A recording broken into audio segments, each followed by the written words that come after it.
investing in isolation facilities and surveillance and also emergency response strengthens the country's long-term health security. And also the facility that is part of broader preparedness efforts and is not necessarily intended only for Americans. However, these are concerns that, as I had indicated earlier to you, these are the issues that, as the National Assembly sits this afternoon, the Cabinet Secretary, once he appears before the House, will be able to clarify on these matters. The public outcry that has been there is that there have been concerns around that particular facility perhaps could increase the biosecurity risks and strain Kenya's public health system.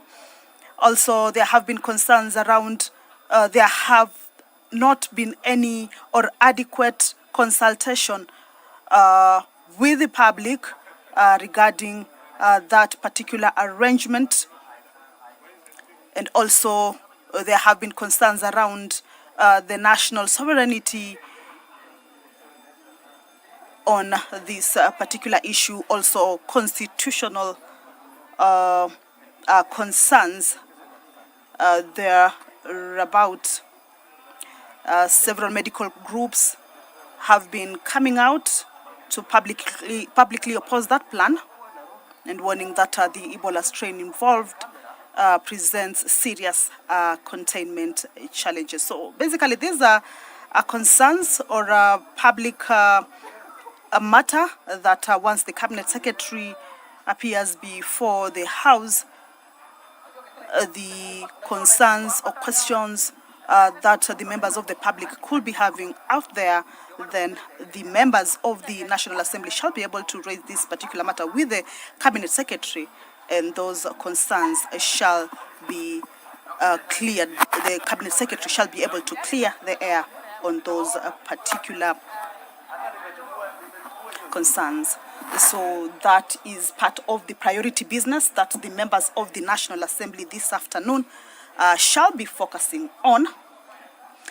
And back to the considerations of the budget estimates from the financial year 2026-2027. There have been allocations that have been done to various offices.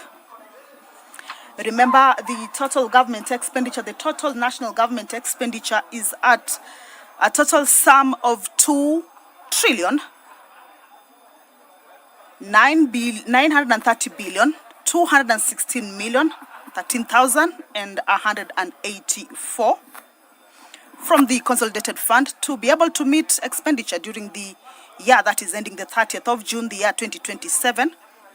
Of course, this marking the next financial year from 2026 to 2027. This, of course, comes from the total budget of the country for the next financial year that is standing at a total of 4.850 trillion Kenya shillings. So we shall take a look at some of the allocations. The Executive Office of the President has been allocated 7.49 billion, with development standing at 1.3 billion and 6.1 billion standing at recurrent expenditure. The Office of the Deputy President has been allocated 3.5 billion. The Office of the Prime Cabinet Secretary has been allocated 1.139 billion. State House has been allocated 13.443 billion Kenya shillings. Matters Security, the National Police Service has been allocated 147.410 billion. Monies that shall be going into the National Police Service. Honorable members, Mr. The Speaker. State Department for Technical, Vocational and Education and Training has been allocated 58.489 billion. Higher education also has received a bigger share, that is 163.9 billion Kenya shillings. Basic education also has been allocated a bigger share, that is at 136.5 billion Kenya shillings. The Speaker of the National Assembly, Honorable Dr. Moses Masika Wetangula, as you can see, he's making his way into the House, or has already made his way into the House to preside over this afternoon sitting. You will allow me to hand you over to the live broadcast of this National Assembly proceedings this afternoon. Good afternoon. Mheshimiwa, tuombe. Ewe Mwenyezi Mungu, ambaye kwa hekima na wema wako umetoa nyadhifa za viongozi na mabunge kwa ustawi wa jamii na utawala wa haki wa wanadamu, tukusihi utazame kwa neema nyingi sisi watumishi wako ambao umeridhika kutuita tutekeleza shughuli muhimu za jamhuri yetu. Tunakuomba uteremshie baraka zako sisi tuliokutanika hapa, na utujalie tuyatende na kufikiria mambo yote atakayofikishwa mbele yetu kwa njia ya haki na uaminifu, ili utukufu na sifa zako ziendelezwe, na ili kustawisha amani, ufanisi na heri ya nchi yetu na wale ambao haja zao umezikabidhi mikononi mwetu. Amen.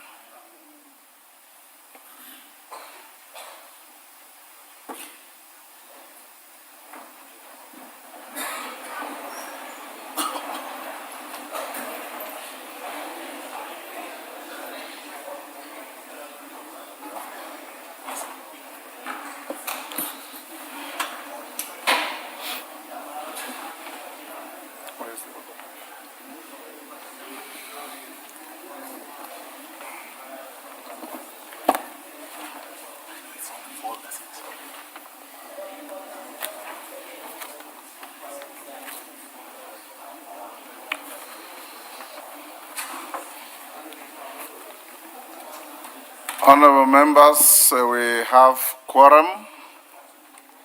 I must congratulate you today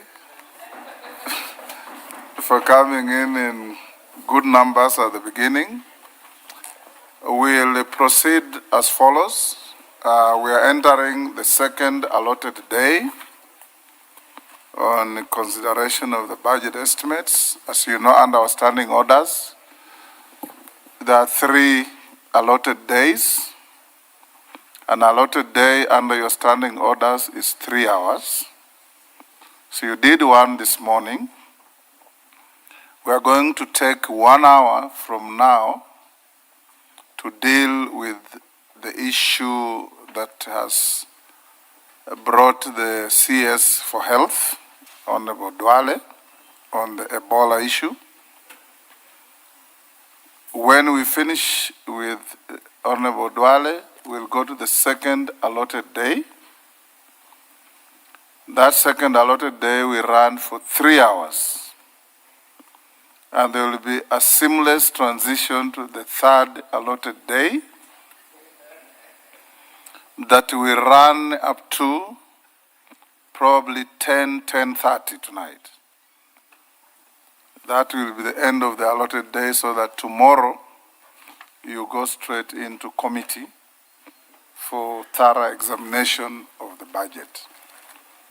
So we will start by Majority Leader, look for and find the CS and bring him to the chamber.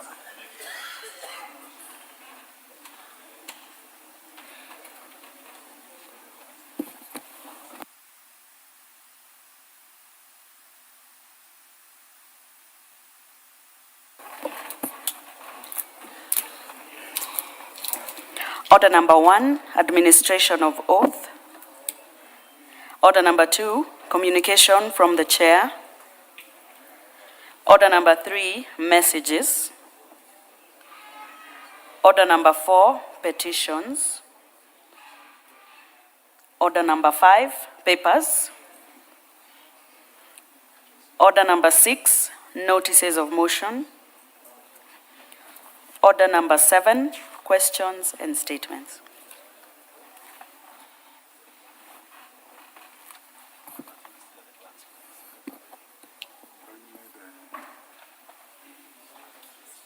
Acknowledgement of children.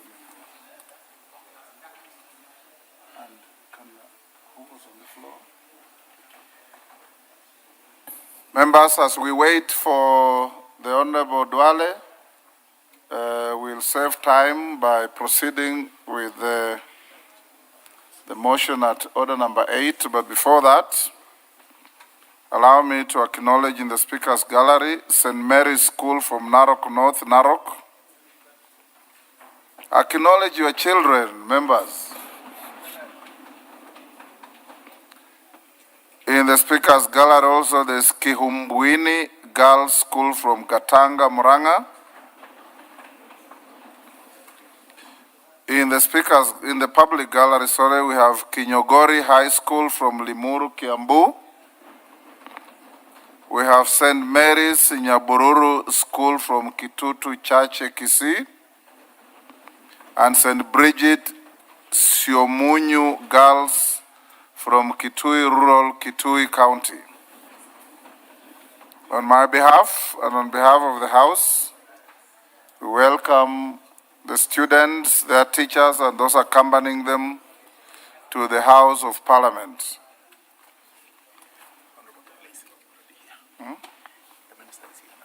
Okay.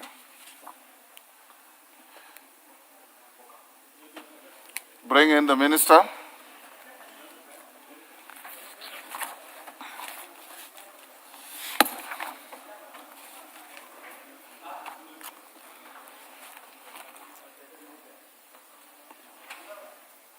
Is he here? Yes. Okay.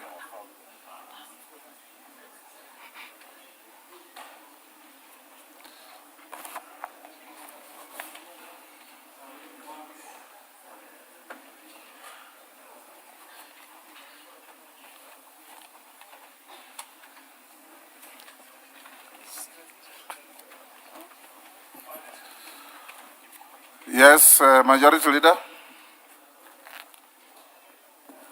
Honorable Speaker, thank you. I have diligently looked for the CS and finally found him.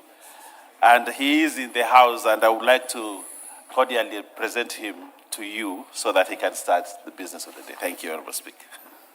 CS for Health, Honorable Duale, you're here on the direction of the Speaker to speak to the House and the country on the issue of Ebola and the raging debate about it.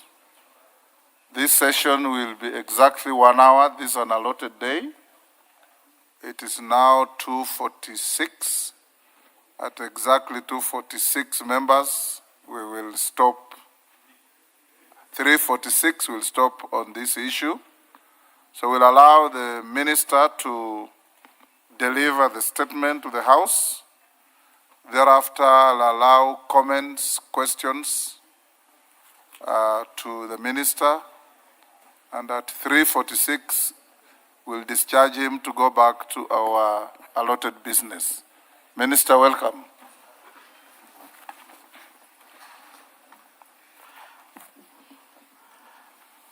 Mr. Speaker, honorable members, I thank you, honorable Speaker, for giving me this opportunity to appear before this House and to provide a report on Kenyans' preparedness and containment and management of the threat posed by Ebola virus disease, following your directive during the plenary sitting of the 2nd June 2026.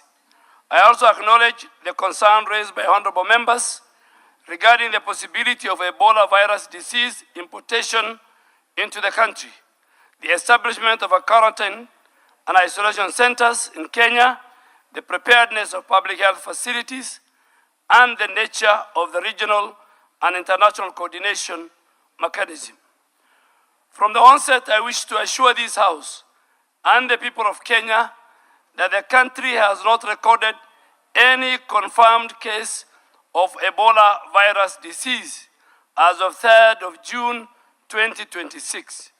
The government is, however, treating the regional outbreak with the seriousness it deserves, because Ebola is a severe disease with high fatality and huge public health threat.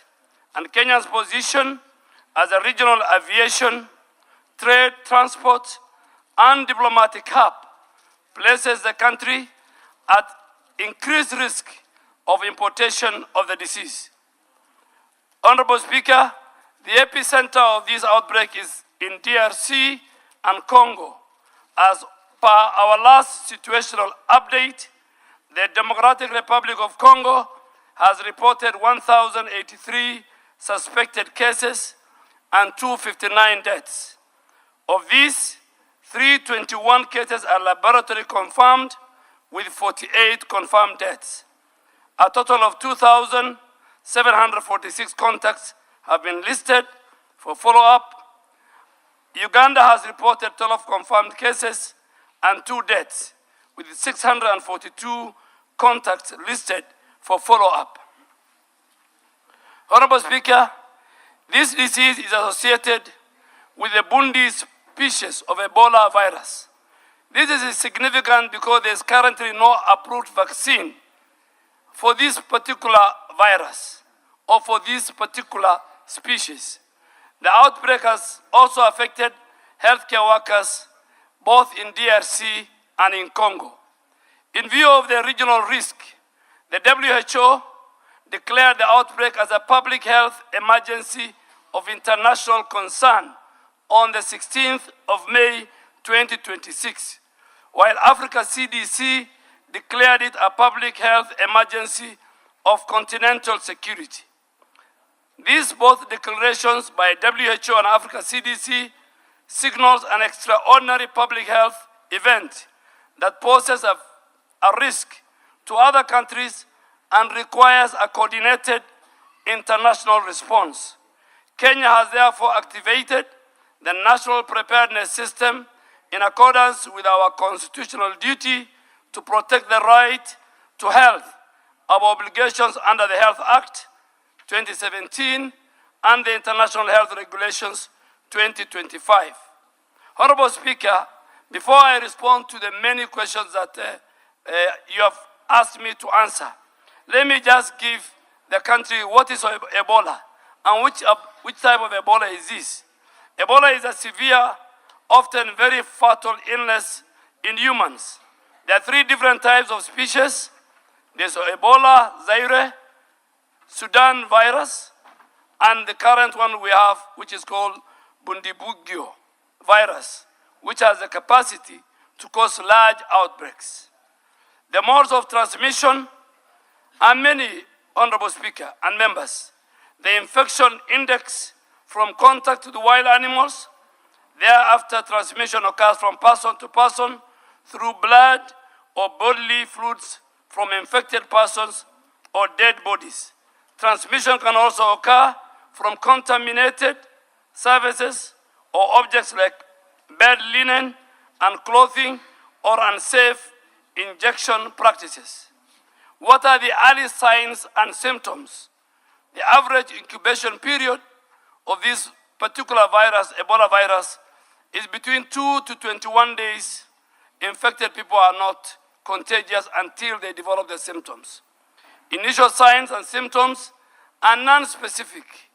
Many common infections, like other diseases like malaria, typhoid, meningitis.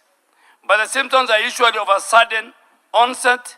They include fever, chills, headache, joint pain, muscle pain, backache, nausea, vomiting, diarrhea, fatigue, weakness, skin rashes, among others. Bleeding is less frequent and can occur in the later stages of this disease. Who is at risk of infection? Travelers to the affected countries like DRC and Uganda, contacts of travelers from the affected region, family members of the Ebola virus diseases, healthcare workers taking care of the patients with Ebola, or people handling bodies of Ebola victims. How do we prevent Ebola? Early identification and prompt referral and isolation of the suspected cases. Basic universal precautions of hand hygiene and gloving in health setups during the routine work. Where wearing of the full personal protective equipment when handling cases or suspected or confirmed Ebola. And finally, to avoid contact with the bodily fluids of suspected cases. Honorable Speaker, allow me now to address the questions that appeared on the letter you addressed, and the first one was the measures by the government to manage and contain the threat of Ebola. Honorable Speaker and members, the government has activated a whole government preparedness and response framework led by the Ministry of Health through the Kenyan National Public Health Institute. The National Ebola Incident Management System was activated on the 20th of May 2026 in order to provide a unified central command, coordination, and decision-making. This structure is supported both at the national and county public health emergency operation centers, which remain on high alert mode. 2, under this arrangement, we have also strengthened our surveillance of health facilities within our communities and the points of entry. We have issued advisories to all the 47 counties covering Ebola case definitions, infections prevention, control reporting protocols, guidance on isolation, sample referral, contact tracing, among others. Our rapid response teams, Honorable Speaker, have been placed on standby for deployment where alerts are reported. Government has also enhanced screening at our 26 official points of entry, including our international airports, land border crossings. As of yesterday, 2nd June 2026, 71,243 travelers have been screened cumulatively, including the 2,506 travelers who were screened in the last 24 hours. Screening focuses particularly on travelers from the affected countries and high-risk travel routes. To date, Honorable Speaker, the national surveillance system has captured and investigated 22 suspected alerts from across the country. All of them have tested negative. These alerts were reported from Nairobi, Kiambu, Uasin Gishu, Nyeri, Nakuru, Nyamira, West Pokot, Kisumu, and Bungoma. In the last 24 hours, 3 alerts from Nairobi, Uasin Gishu, and Bungoma were investigated and they were confirmed negative. Honorable Speaker, the Ministry has also operationalized the public communication mechanism, including the national number, toll number 719, which is our public health hotline, to facilitate communities to report, to do public inquiry, and to give health advisory. Public messaging is being disseminated through the national and the county channels in order to educate the public on the risk factors. Honorable Speaker, the second area you told me to address through the letter from Parliament was the preparedness of the public health facilities, the isolation units, the medical facilities, and trained personnel. Honorable Speaker, the House specifically requested a report on the level of preparedness of public health facilities, including isolation units, medical facilities, and trained personnel. And I want to confirm that the Ministry of Health has undertaken facility readiness assessment and continue to strengthen capacity at the national referral facilities and in counties considered at high risk. At the national level, Kenyatta National Hospital has prepared an 8-bed isolation and treatment unit and completed a dry run of how the index case will be handled. The facility has a separate waste management system to support the safe handling of infectious waste. The National Police Service Hospital has been assessed and has 49 beds ready for activation as part of the surge isolation capacity. At the county level, 29 counties have identified designated isolation and treatment sites. The Ministry of Health, the Kenya National Public Health Institute, and relevant regulatory agencies are undertaking on-site verification, quality assurance, spot checks to confirm that these facilities meet the required standard for infection prevention, control, patient flow, waste management, staff protection, and emergency referral. Honorable Speaker and members, these facilities are part of Kenya's national public health preparation architecture. They are not established for exclusive benefit of foreign nationals, foreign governments, or any special category of persons. They are intended to protect all persons within the territory of Kenya, including Kenyan citizens, residents, refugees, visitors visiting our country, diplomats, expatriates, and any other person who may require isolation, testing, or treatment based on the medical need and public health risk. This position is consistent with the Constitution, the Health Act of 2017, the Public Health Act, and the International Health Regulation 2005.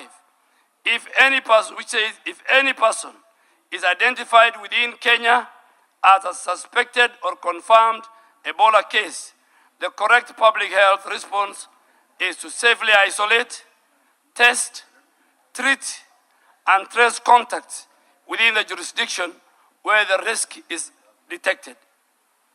On personnel readiness, Kenya has mapped a surge capacity of 241 expert responders comprising of 51 epidemiology and laboratory training program, 118 African volunteer health corps professionals, 72 basic health emergency management specialists, and these teams are on standby for deployment to support surveillance, contact tracing, case investigation, laboratory diagnosis, and field responses.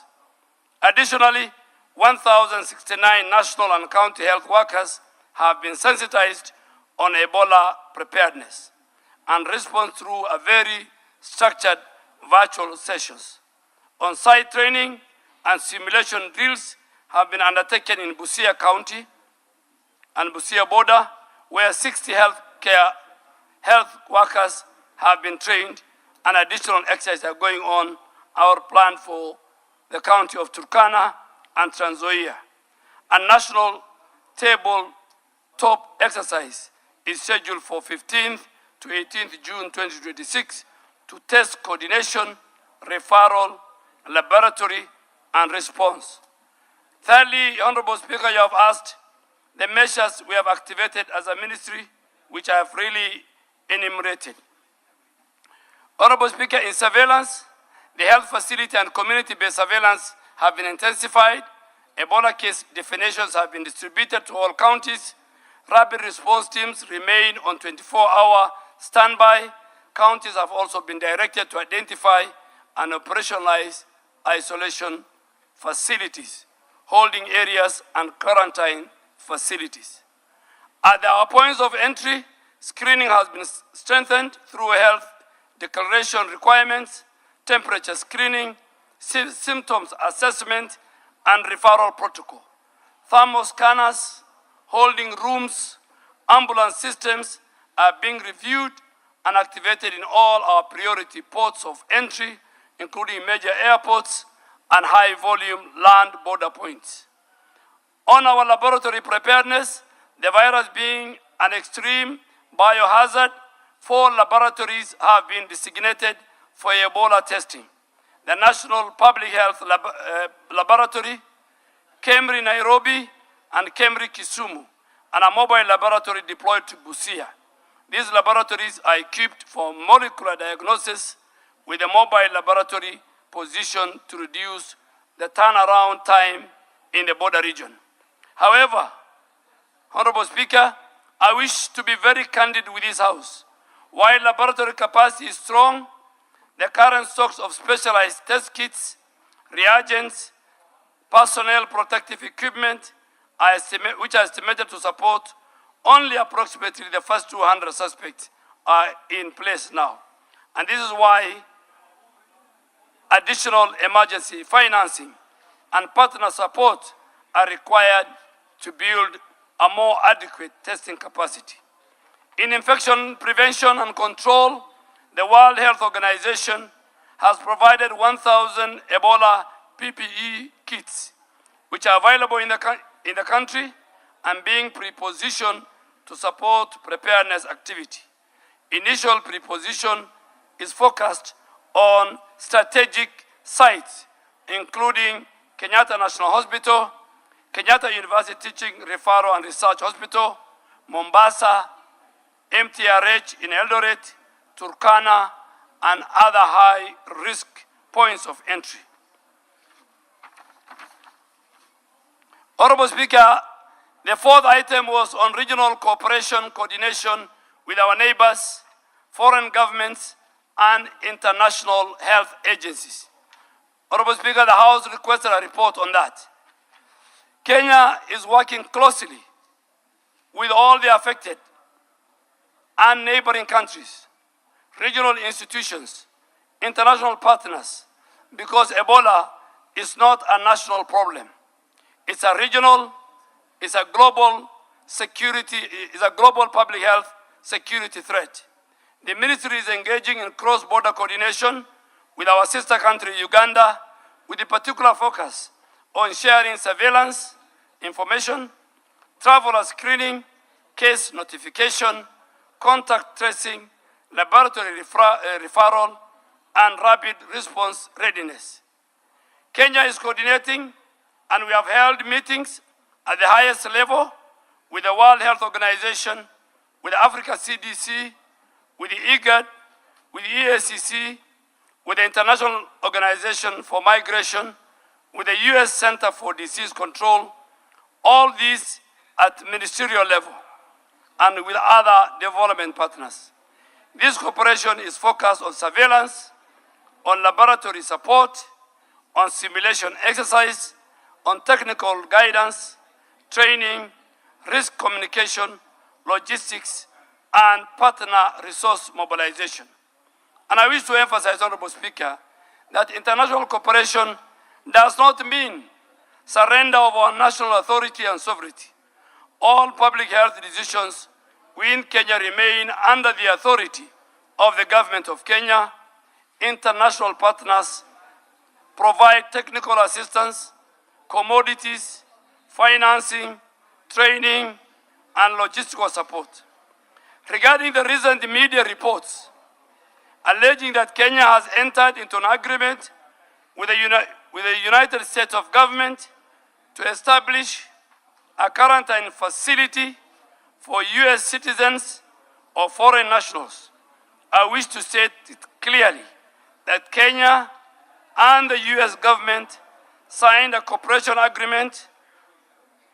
agreement on cooperation in threat reduction, biological and infectious diseases engagement program on the 24th July 2015 during the state visit of our President and President Barack Obama.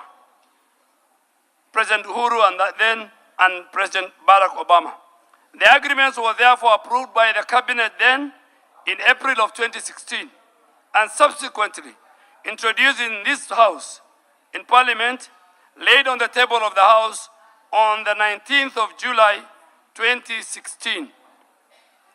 Upon undergoing parliamentary procedures and public participation and the House process, the House approved the ratification of the agreement on the 9th of February 2017. This agreement subsequently entered into force on 6th of April 2017 and has a validity of 5 years. And Honorable Speaker, the renewing of this cooperation was again signed and came into force on the 5th of April 2022, which the annex I have provided.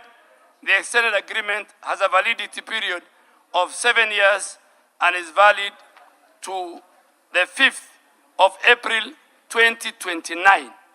Further, on the 4th of December 2025, we again signed a cooperation agreement with the United States of government to strengthen Kenyan healthcare system on our different areas, including digital health, including HIV/AIDS, TB, and malaria. Over the last 23 years, Honorable Speaker, the government and the people of the United States, through the U.S. government health program, has provided close to $8 billion, equivalent to slightly over 1 trillion Kenya shillings, in support of the Kenyan health sector. This investment has significantly strengthened our national response to HIV, TB, malaria, maternal, newborn, and global health security. The government of Kenya deeply appreciates this long-standing partnership and remains committed to ensuring that the gains made are sustained through the increased domestic investment, strengthened institutions, and successful implementation of the Kenya-US Health Cooperation Framework, which provides a pathway towards greater country ownership and sustainability of our health program.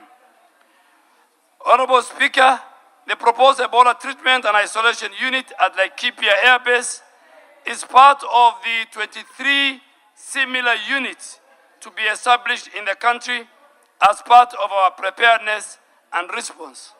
This facility will jointly be run by the government of Kenya and the US government under the command of the Air Force Commander, the base commander, and the entire medical team of the Kenya Defense Forces, working together with the Ministry of Health. This proposed facility reaffirms Kenya's position as a medical hub in the East Africa region with the capacity to offer specialized care for complex infectious diseases like Ebola. I must also inform the House that aspects of the matter relating to the alleged international health agreements and containment arrangements are now before court. Accordingly, and in keeping with the doctrine of sub judice and standing orders of this House, I will avoid discussing the merits of any active litigation. But I will, however, continue to provide this House with the government's public health position and preparedness status. Honorable Speaker, you also asked about the establishment and accessibility of the Ebola disease control and isolation centers. Honorable Speaker, the House asked whether Ebola disease control and isolation centers have been established in the country. And I want to say this. I hasten to add that there is a significant presence of Kenyans in the affected regions of both DRC and Uganda. Many Kenyans work in Uganda and do business both in Uganda and DRC. And two of our leading banks, KCB and Equity, employ Kenyans who live in that region. In addition, Kenya has approximately 450 specialized KDF officers and servicemen who are in DRC under the MONUSCO peacekeeping mission. Any of these Kenyans could be exposed and could require a quarantine and isolation facility back home in Kenya. The government has established and designated isolation and treatment capacity as part of our national preparedness. These include, I said, our national referral facilities, our county designated sites, temporary holding areas for points of entry, county isolation facilities. These facilities are being progressively verified for quality, for safety, and for readiness. And I want to reiterate that all such facilities are established for the protection of the people of Kenya and all persons within the Kenyan borders. They are not only foreign facilities, they are not for foreign facilities, They are not exclusive facilities. They are not facilities reserved for any nationality. They are public health assets established and coordinated under the authority of the government of Kenya. In the event of a suspected case, the response will be guided by medical triage, exposure risk, clinical need, and public health protocols. A Kenyan citizen, a foreign national, a refugee, a diplomat, an expatriate, or a traveler will be managed according to the same public health principles: safe isolation, testing, clinical care, contact tracing, prevention of further transmission. Our objective as government is to protect communities, to protect healthcare workers and the country. When a case is detected, the safest place to manage it is within a properly equipped isolation and treatment facility under the controlled conditions. Finally, Honorable Speaker, you have told me to give guidance on the public health guidance.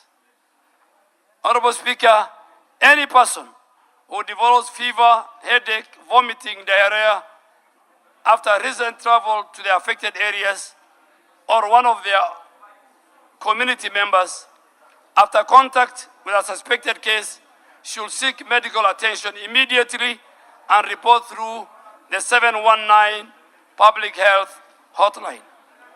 Honorable Speaker, our readiness assessment gaps and resource requirement are all provided in this document, and I think I have provided the agreements, the documents, but just to conclude so that I take questions from members, Honorable Speaker and members, it's very important, you play a very important role in the public health protection of our country.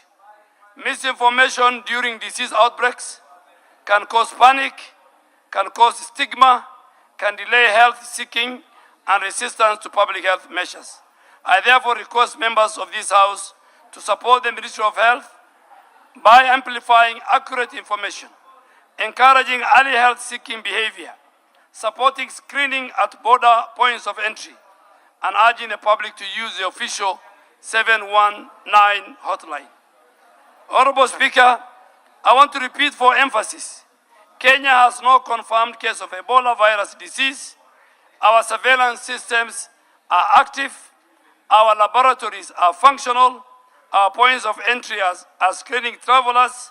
Our rapid response teams are on standby. Our health workers are being trained. Our isolation facilities are being verified and strengthened. And the government of Kenya remains fully in control of the preparedness and the response architecture. Our approach is guided by science, the law, the national interest, the public health protection, and the international obligation that as a country we have. We will continue to act transparently. We will continue to act decisively. We will continue to respond responsibly in order to protect Kenyans and all persons within our borders. I thank you, Honorable Speaker, and I'm ready to respond to any questions from the honorable members. Thank you, Honorable Duale. Sarah Korere.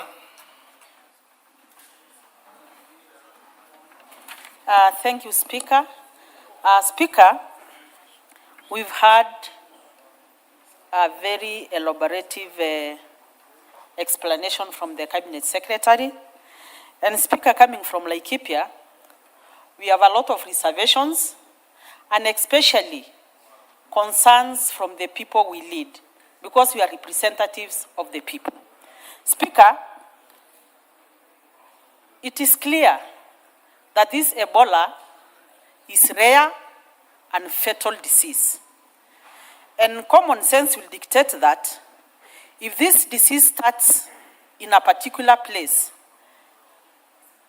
it will be natural that you just contain it where it has started. I want to ask the Cabinet Secretary. He has said that the government of Kenya and the government of the US signed an agreement way back in 2015. And in 2019, there was Corona, which was a global problem. we didn't see the US come out, the way they have come out now, to construct a corona isolation center or a center to help the corona people who are infected by corona in Laikipia or anywhere in this country. And if they have, probably the cabinet secretary can tell us. About this Ebola thing, I want to ask the cabinet secretary. You know, it's very unfortunate that we saw a US Secretary of State in Washington declaring that they will not allow even one single case of a corona-infected US citizen, I mean Ebola, set foot in America. So if they are infected in Congo, they will not take them to treat them in America. They will not treat them in Congo. They will bring them to Laikipia. And you know, members, allow me to say this. You know, the people of Laikipia, we have never healed from the aftermath of colonization. We still feel that even today we are still being colonized because half of our land went to the British colonizers and it later on went to their citizens, and we have never regained a single inch of the ranches they took from us. And now they want to bring corona. And you know, I mean Ebola. And you know, I'm just saying because I represent people who are concerned that if Americans are to be flown to Laikipia Air Base to be treated there, what happens if this disease, God forbid, you know, leaks out and probably people around Nanyuki are infected by Ebola? Will the American government take charge and treat the Kenyan citizens the way they would like to treat the American citizens? That is one. You've made your point. There are many interests. Let me finish. I can't allow you to Finally, continue making a speech. I'm finishing. Finally, the concern also is we have a lot of tourism in Laikipia. And as I speak now, there is a lot of cancellations by the people who are traveling to the lodges of Laikipia. Can the cabinet secretary tell us how are they going to communicate to the citizens? Because probably most of this mayhem is because of miscommunication. Whose message is it that the citizens are getting miscommunicated by people who are not in authority to give that information to them? Why should the people who are in authority didn't give the correct information to the citizens of Kenya and the citizens of Laikipia? Thank you, Sarah.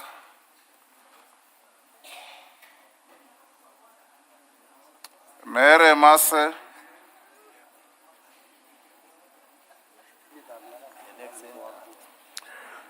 Avoid the temptation to make speeches. Ask questions. Thank you, Yes. Honorable Speaker. Honorable Speaker, and I thank you for giving me this opportunity because I'm from the border to Uganda, and my people are more at risk. My question is, I have listened to the PS, to the CS, I'm very sorry, to the CS. I have a concern. The ministry officials were in Busia County, Teso South at Alupe Hospital with a proposal to convert Alupe Hospital into an isolation center for managing Ebola. Honorable Speaker, I do not have any other hospital to serve the people of Teso South. None. It is only Alupe Hospital. So I want to tell the CS that we will resist, that Alupe Hospital cannot be made an isolation center for Ebola. Whereas I support the government initiative for preparedness to protect the people of Busia because we are at the border, let another venue be identified to build that isolation center. But Alupe will not be converted, Honorable Speaker. Robert Mbui. Minister, I hope you are recording the members and the questions. I have to. Mbui. Thank you, Mr. Speaker. Mr. Speaker, listening to the CS, he was very clear when he said that Kenya has no cases of Ebola. And Mr. Speaker, the ministry should endeavor to ensure that Kenyan citizens are safe, because that is the purpose of this ministry. Now, we know that Ebola is highly contagious. There is this agreement that he says there is, because of sub judice, he cannot maybe table it before us. But Mr. Speaker, I want to ask him to just clarify. In that agreement, which is between Kenya and the US... He didn't say that. He didn't say he cannot table. In fact, the because agreement he has not is... tabled, Mr. Speaker. The agreement is here. Oh, we have it, okay. Yes. On the court case, the matters He said that he will are not contained delve in the into court matters case. sub judice. So, Mr. Speaker, I wanted to just find out, where in that agreement does it say that we can expose Kenyan citizens at the expense so that we can be able to save citizens of the US? It's very important that he points out that, because in my opinion, I think that cannot have been something that this House would have passed. And Mr. Speaker, finally, I also want him to clarify, is it true that this center that is supposed to be built in Mount Kenya region is supposed to be only meant to be used by US citizens and not Kenyans? He needs to clarify that for us. Thank you, Mr. Speaker. Yes, Ndindi Nyoro. Thank you very much, Honorable Speaker, for this chance. And direct to the point, I have listened to the CS, and there is actually no space in his speech about the view of Kenyans. I'm yet to meet one single Kenyan who is in support of having this quarantine in Kenya, Honorable Speaker. And it is important for the government to know that the government exists for the welfare of Kenyans. And Kenyans know when their space is being cropped, Honorable Speaker. Honorable Speaker, the US budget in terms of health is 860 times ours. Their technology is better in all respects, including biotech, Honorable Speaker. They have better capacity to handle these kind of issues than Kenya. Honorable Speaker, while the CS is here, I would request him. Kenyans have spoken in one voice. We do not want that facility of Ebola here in Kenya. Please listen to the Kenyan voices.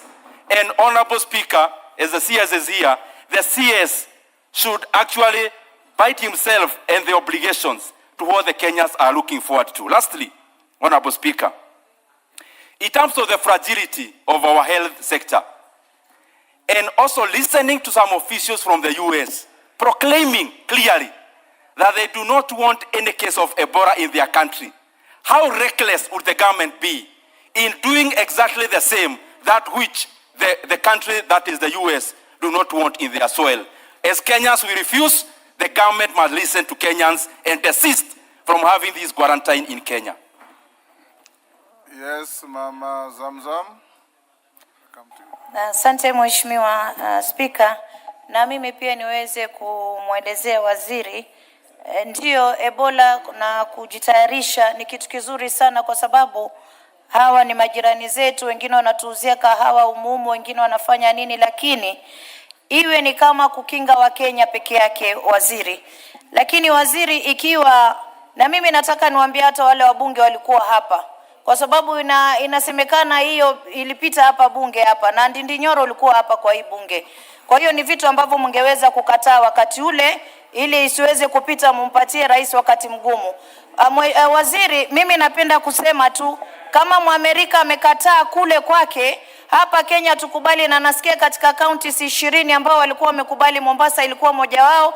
Kama mama Mombasa, sitaki kuona mzungu kule anatibiwa Ebola. Iwe kama itajengwa ni ya kuangalia watu wetu peke yake, waziri. Sisi ni kitu kizuri na tuna support kama tuwe na preparedness. Manake sisi ni majirani, huwezi jua, na wanasema ina spray na unyevunyevu, either through sex ama maji ama mate. Hizo vitu tumesikia. Lakini sasa huwezi jua kitu yote za kutokea, Mheshimiwa Spika, kitu chochote chaweza kutokea. Na ikitokea iwe ni sisi wa Kenya peke yetu, isiwe kuwa ni mtu mwingine anakuja kutibiwa hapa, waende kwao ama warudi Kongo, kule walipata ugonjwa watibiwe Kongo. Asante sana Speaker. Yes, Ichungwa. Honorable Speaker, first I don't know whether Honorable Zamzam, But the Deputy Speaker tells me Honorable Zamzam is actually right because the Minister did But speak that's about what the Minister said. bodily fluids. She simply said what the Minister said. So bodily Except fluids could the be Minister- transmitted in many ways. The Minister didn't speak in such good Swahili. Or at all. So thank you, Honorable Speaker. Honorable Speaker, let me first begin by thanking the Minister for this statement, because as Honorable Sarah Correa has said, is indeed very elaborate. And also to note, Honorable Speaker, that at the time this agreement was tabled in this House, I highly suspect the Honorable Aden Duale, as leader of majority, is the one who tabled this report in 2015. And the subsequent one tabled in 2022 was tabled by the Honorable Kimunya, my predecessor, as leader of majority. And it is true that the agreement between the Republic of Kenya and the United States. Therefore, even as we speak, I know there's a temptation, Honorable Speaker, to speak to the gallery. And I wanted to begin by asking the CS to clarify just one thing that he has already said in his statement, but which many of us probably did not hear, or we have blocked our ears from hearing it. And because I have the privilege of having a copy of this statement here, Honorable Speaker, the CS did state that the proposed Ebola treatment and isolation unit at the Laikipia Air Base is part of the 23 similar units to be established in the country as part of our preparedness and response. So I would want first CS clarify to us and to the country that we are not establishing one isolation center at Laikipia Air Base. The one at Laikipia Air Base is one amongst 23 others. Two Honorable CS, including some of the ones, the Minister did name a few, including one in Busia, was it Alupe or somewhere? Order. Gone. Two, Honorable Speaker, I want the Minister to clarify to us and to the country something again that he has said in this statement, that this isolation center is not being established for foreigners exclusively. The Minister has said that we have 2 Kenyan banks with Kenyans, our sons and daughters working in the DRC, some in Uganda. We have 450 of our armed men, our armed officers, who have given their lives to protect our lives in this country and the region, our region of peace. Should any of those 450 of our officers, our sons and daughters in DRC, God forbid, catch the Ebola virus, where shall we take them? Do we take them to America? Do we leave them to die in the Congo forest?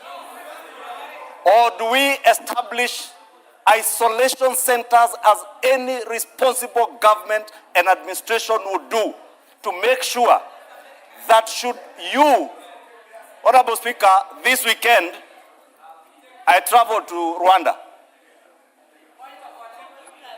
Honorable Speaker, I traveled to Rwanda as a Kenyan. Yes, Millie, what is Any the point other of Kenyan would have traveled to Congo. Yes, Millie.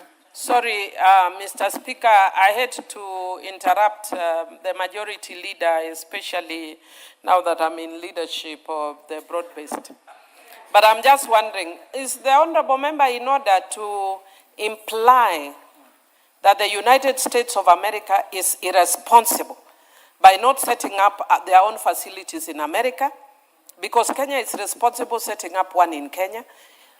Are you in order implying that America is responsible by not setting up in their own country when they are a superpower and we are a minion power?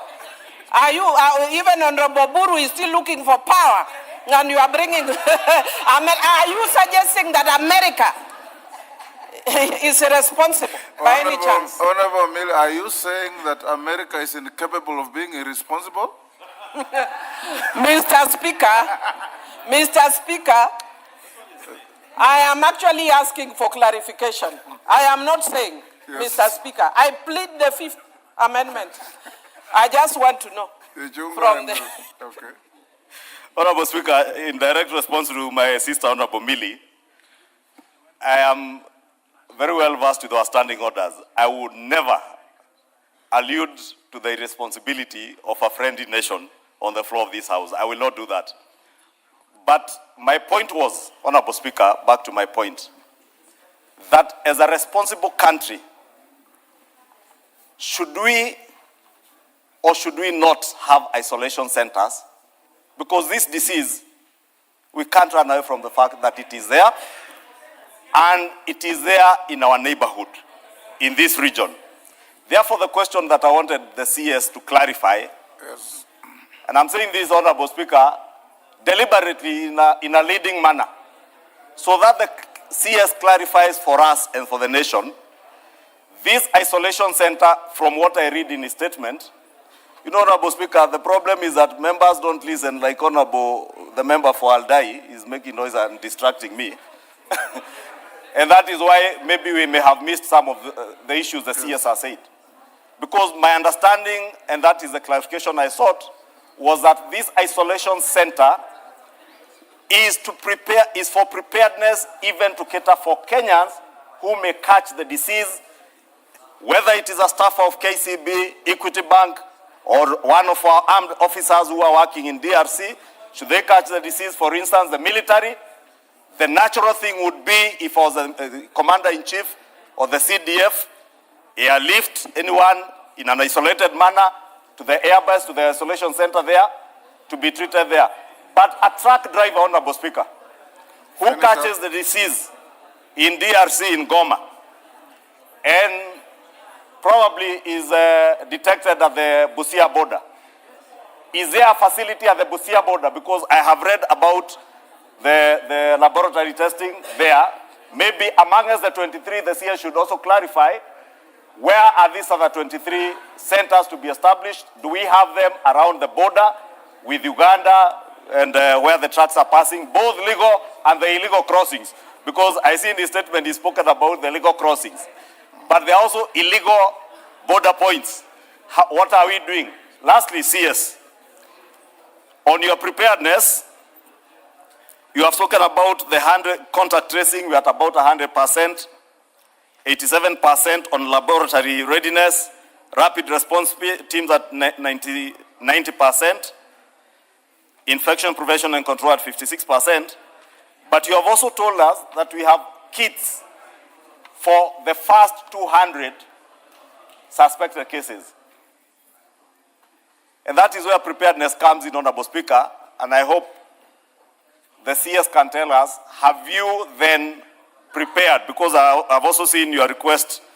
You are saying the first 100 cases will cost about 2.686 billion. Is this money already provided for in the budget? Or should we, as we go to the budget process, now factor additional resources for this preparedness for Ebola? Because the first 200, if we learned anything from COVID, to get from 0 to 1,000 cases would take less than 3-4 weeks. Therefore, Honorable Speaker, I will just seek those clarifications. And Honorable Speaker, let me just close by saying this. Ebola is a dangerous disease from what we have seen. But as a country, we must be prepared. And those isolation centers ought to be there, but they cannot be exclusively for others to use without Kenyans. And I think that's the very critical clarification. Because, Honorable Speaker, you know, in closing, this country, as Michael Joseph once told us, we have peculiar habits. Now, as politicians, many of us are very good experts in Ebola. And many Kenyans, almost all Kenyans are experts in Ebola. Let us hear from the experts, including the doctors here. Waziri, let him respond to those. But before that, Minister, allow me to acknowledge your children, students in the galleries. In the speaker's gallery, we have Githunguri Girls School from Kandara, Muranga. We have St. Musingo High School from Ikolomani, Kakamega. Students, when your school is mentioned, you stand up to be acknowledged. In the public gallery, we have Kapsimbeyo School from Kuresoi South, Nakuru. USIU Africa, I believe there are students from Roysambu, Nairobi. Masjid Al-Amin Academy from Starehe, Nairobi. Gijiwe Methodist Fellowship from South Imenti, Meru. And Githurai Mixed School, Ruiru, Kiambu. On my behalf and on behalf of the House, we welcome the students, their teachers, and those accompanying them to Parliament. Minister, you can proceed to respond. Thereafter, we'll take another round, which will be the last one. Thank you, Mr. Speaker. Mr. Speaker, I am ready to answer the valid questions by our honorable members, my colleagues. But Honorable Speaker, we are dealing with a very abnormal situation. And I want the House to look at the Public Health Act, Section 35 and Section 36.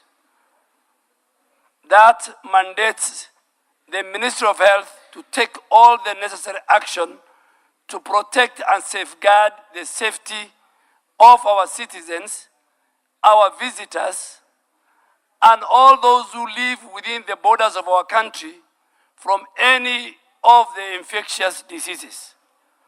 To my sister, Honorable Sarah Koreri, but before even Honorable Speaker answer that question, first I think for information, we have 12 counties which are very high risk. These counties are Nairobi, Mombasa, Uasin Gishu, Busia, Kisumu, Bungoma, Trans Nzoia, West Pokot, Turkana, Homa Bay, and Migori. And this is because of the air, the road, transport, and the northern corridor. Then we have got high risk. The first one was very high risk. The high risk counties are 13. These are Vihiga, Kakamega, Nakuru, Kericho, Nandi, Kiambu, Machakos, Makueni, Kilifi, Taita Taveta, Isiolo, Elgeyo Marakwet, and Garissa. Honorable Speaker, again, for the information of the House, as of today, we have designated, verified, 3 major hospitals as treatment centers. Kenyatta National Hospital, the Kenya National Police Hospital, MTRH in Eldoret. Secondly, we have also identified that we are in the process of completing the isolation, the treatment center of 2 hospitals in Busia. And I want to urge my sister, Mary Emase, even before COVID, the people of Busia and the country as a large, under the Ministry of Health, agreed that Alupe Hospital, a research center, is one of the very few infectious research hospitals. So in terms of qualification, that hospital is the most qualified because it's a research and infectious. Where have we done that? So in Busia, we have Alupe Sub-County Hospital, Referral Hospital, and we have Kocholie Sub-County Hospital.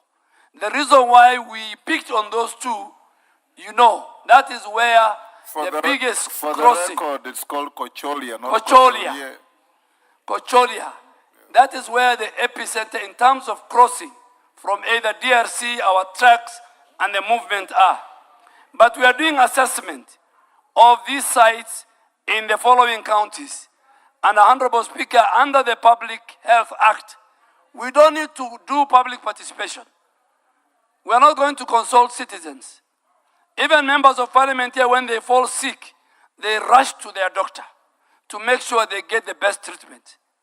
So this epidemic does not require any consultation. Tomorrow, God forbid, if Ebola is found in this country, this house will call me back here to this chair to ask me why are Kenyans dying. So before Kenyans die, before Kenyans are infected, we as a government have a moral, constitutional responsibility to protect both Kenyans and other people who are non-Kenyans who live within our border or who transit within our country. Honorable Speaker, on Laikipia Air Base is one of the 23 quarantine isolation center we are building. And we will not stop it. Why we are building in the airbase, far from even, and there are a number of reasons why. The runway in Laikipia is one of the longest runway. That is where we have KDF medical team. That is why even our 450 Kenyans who are serving today under the UN, our special forces, the quick response unit. I'm the speaker, I was the Minister for Defense. I went to Ituri. I know all those areas, those who have gone to Lumumbashi. Kenyans, the biggest hospitals in DRC are run by Kenyans, are owned by Kenyans. So we must protect, Mr. Speaker. So Laikipia will protect both Kenyans and the US. Honorable Speaker, when we had the COVID,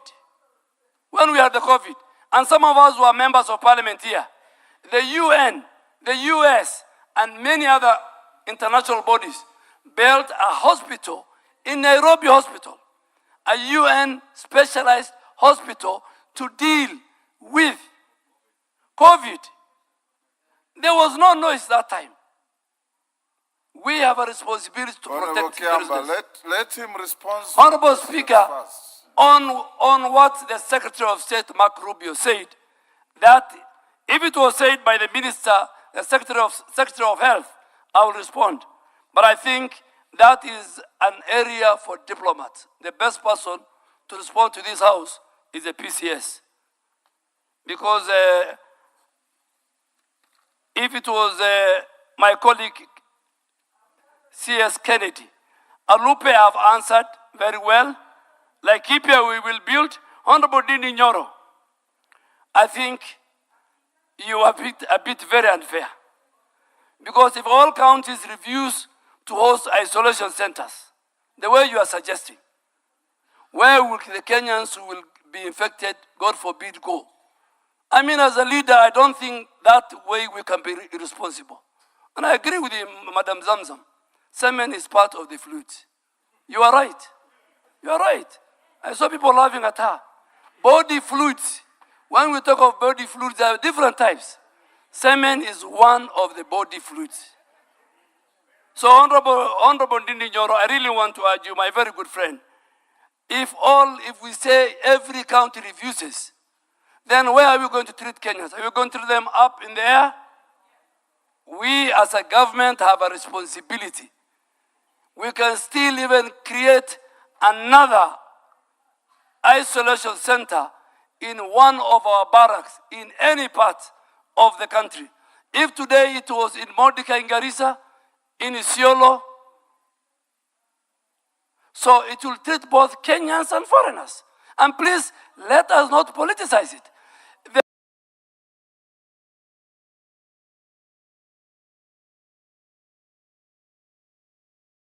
The document that we signed, and it was for the good of our country. It was good for our country. Kenya, Honorable Speaker, is number 2 in terms of healthcare delivery. South Africa is having a very good healthcare system.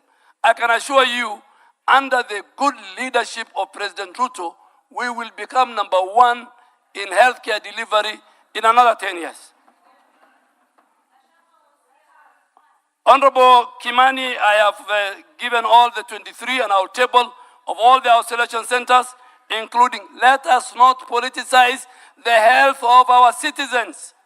And I want to ask a question, Honorable Speaker. A Kenyan who is in DRC crosses today. He passes through the scanners in Busia. Minister, you are not here to ask questions. Yes. Give No, a hypothesis. No, Honorable, I want to compare with the US one. Yes. If a Kenyan crosses and then the scanners don't detect as having Ebola, the incubation period for this disease is 3 weeks. He comes and joins his family and the community. After two weeks, he's found to be infected with Ebola. What is the damage that Kenyan can cause? You know, we must look at how to save the nation. So we are more concerned about Americans coming, but we are not concerned about even the thousands of Kenyans, truck drivers who pass every day, go on there. We are just focused. Let us not make, Honorable Speaker, this thing more of the Kenya Kwanza administration. The health of the citizens of our country is a collective responsibility. Those in government, those in the opposition. We can play around with anything else. Honorable Speaker, the Honorable Sarah Korere, there have been 16 other previous Ebola outbreaks in our country. This is the 17th one. So it didn't come with this government. COVID was not with this government. So, and then Ebola and all infectious diseases, they don't know borders. They cross. They can cross from anywhere. And we must make sure the isolation and treatment centers, including the one in Laikipia, are securely controlled. The environment, even within the Laikipia, in fact, because it's a military camp, is even more secure than the ones we are putting in the counties. Any one of us can be infected with Ebola, God forbid. Healthcare workers will be trained. Waste management will be done. Honorable Speaker, Honorable Mary Emasi have answered a question. Honorable Ndindi have answered this question. I think there was Honorable Zamzam under the International Health Regulation Act of 2005, which this House has adopted. We are obligated. We are part of the global community. We are part of the global health security. Kenya is celebrated as one of the key leaders in global health security.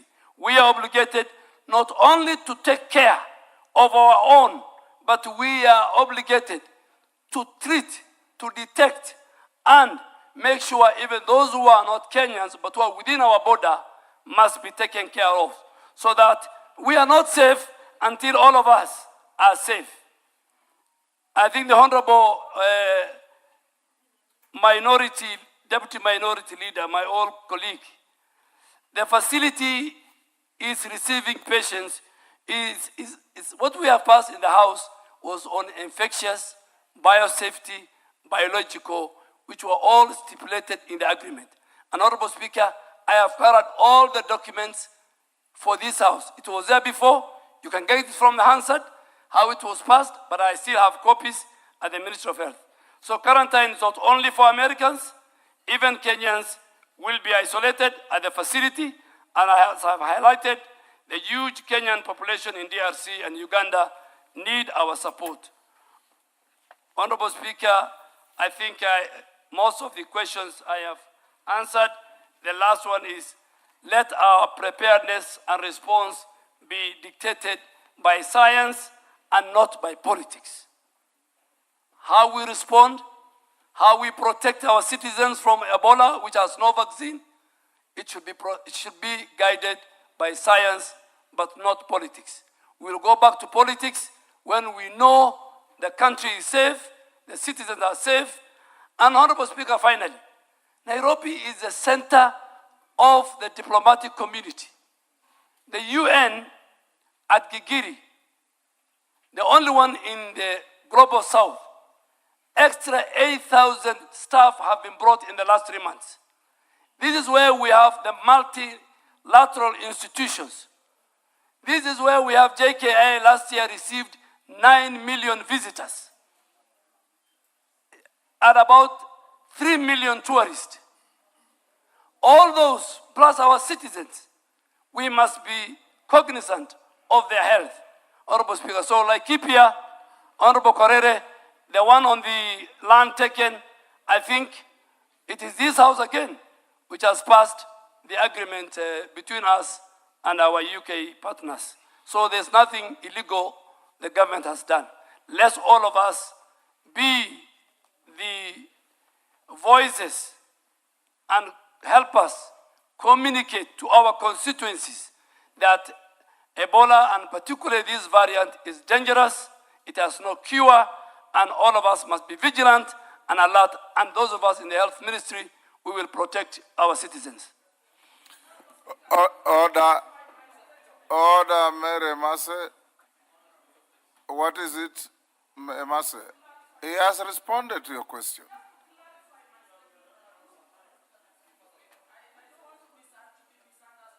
What is it you want to clarify? You want to recount what you said? Thank you, Honorable Speaker. Honorable Speaker, I do not want to be misunderstood. In Teso South sub-county, I have 2 sub-counties. The only hospital I have offering the normal medical services to the community is Alupe. Honorable Speaker, my position and the position of the people I represent is that there is enough land in Alupe. Let the ministry build an isolation center for quarantine purposes, away from the hospital, but not to take the hospital for that purpose. That is what we are objecting. Point made. You have made your point, Mary, and you and the minister are saying the same thing.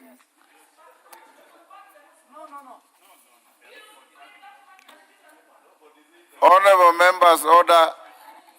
Honorable members, the time I allocated has been overshot. Just hold your horses. Has been overshot by 9 minutes. Given the interest, and whoever I give, you just ask a question. No speeches. So that we can take another 10, 15 minutes. And you're obligated to extend from 10 by the time we are consuming now until we finish. Okay. I will give 3. Okay. My minority leader, Junet, you will be number 1 on this side.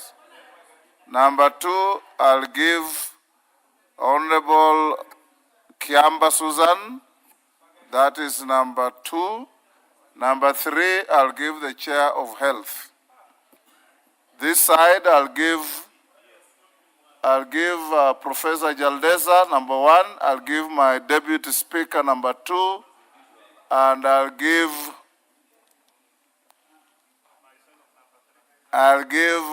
Madenge, number 3. I've already given members of your committee. So let's start with number 1 in quick succession. Junet, I'll come to you. After Junet, Kiamba, after Kiamba, Nyikal, in that quick succession. Mr. Speaker, thank you very much for giving. Mr. Speaker, I want to ask this. But having noticed that, Mr. Speaker, there is a ratified document by this House. Mr. Speaker, members should take very serious when the Speaker is putting a question. Of as many of that opinion say, you just say, you don't know you are ratifying something that is going to bring a disease. So be careful next time. Next time, be careful, please. But Mr. Speaker, my question is, I have condensed this thing into 2 aspects, Mr. Speaker, and I want the Minister to clarify. What Kenyans are grappling with, Mr. Speaker, is how does the government intend to safeguard Kenyan sovereignty and decision-making authority? Just explain to the House how you have safeguarded your sovereignty and your decision-making. And then lastly, whether it is the foreign governments that will decide who gets admitted to those facilities, and whether you have done public and security assessment, and whether you have done that report public. If you answer those 4 questions, then Kenyans will be safe. Thank you very much. Next, Kiamba. Thank you, Honorable Speaker. I think my first one was point of order. Is it in order, There is no Honorable first Speaker? one. I've given you to ask a question. A point of order arises when a member is on the floor. There's no member on the floor. Ask the question. If you don't, you yield the floor. Thank you, Honorable Speaker. I would want to ask the Minister, now that Kenyans have spoken loudly and clear, that the context has changed and we no longer want this center, what is his recommendation? Does the wishes of Kenyans become irrelevant, or can dynamic Kenyans think, or once something is passed in this parliament, it's passed in heaven? Thank you. Yes, Dr. Nyekal. Thank you, Mr. Speaker. Mr. Speaker, let me ask one. Who will be admitted in this facility, and what would be the criteria for admission? 2, will people who are already sick be transferred to this admission? 3, will people other than Americans be admitted in these institutions? And on the contrary, will Americans be admitted in the other 23 institutions that were put in place? And why didn't we... Nyekal, I gave you an opportunity for one question. Okay, then Then let me just, I've asked 3, I'll leave it there. But let me make a comment about the agreement, because I know the agreement, I remember the discussion, and I've had time to look at it. The agreement is a general agreement, Mr. Speaker. It is not just Ebola, it is other diseases, it is nuclear materials as well.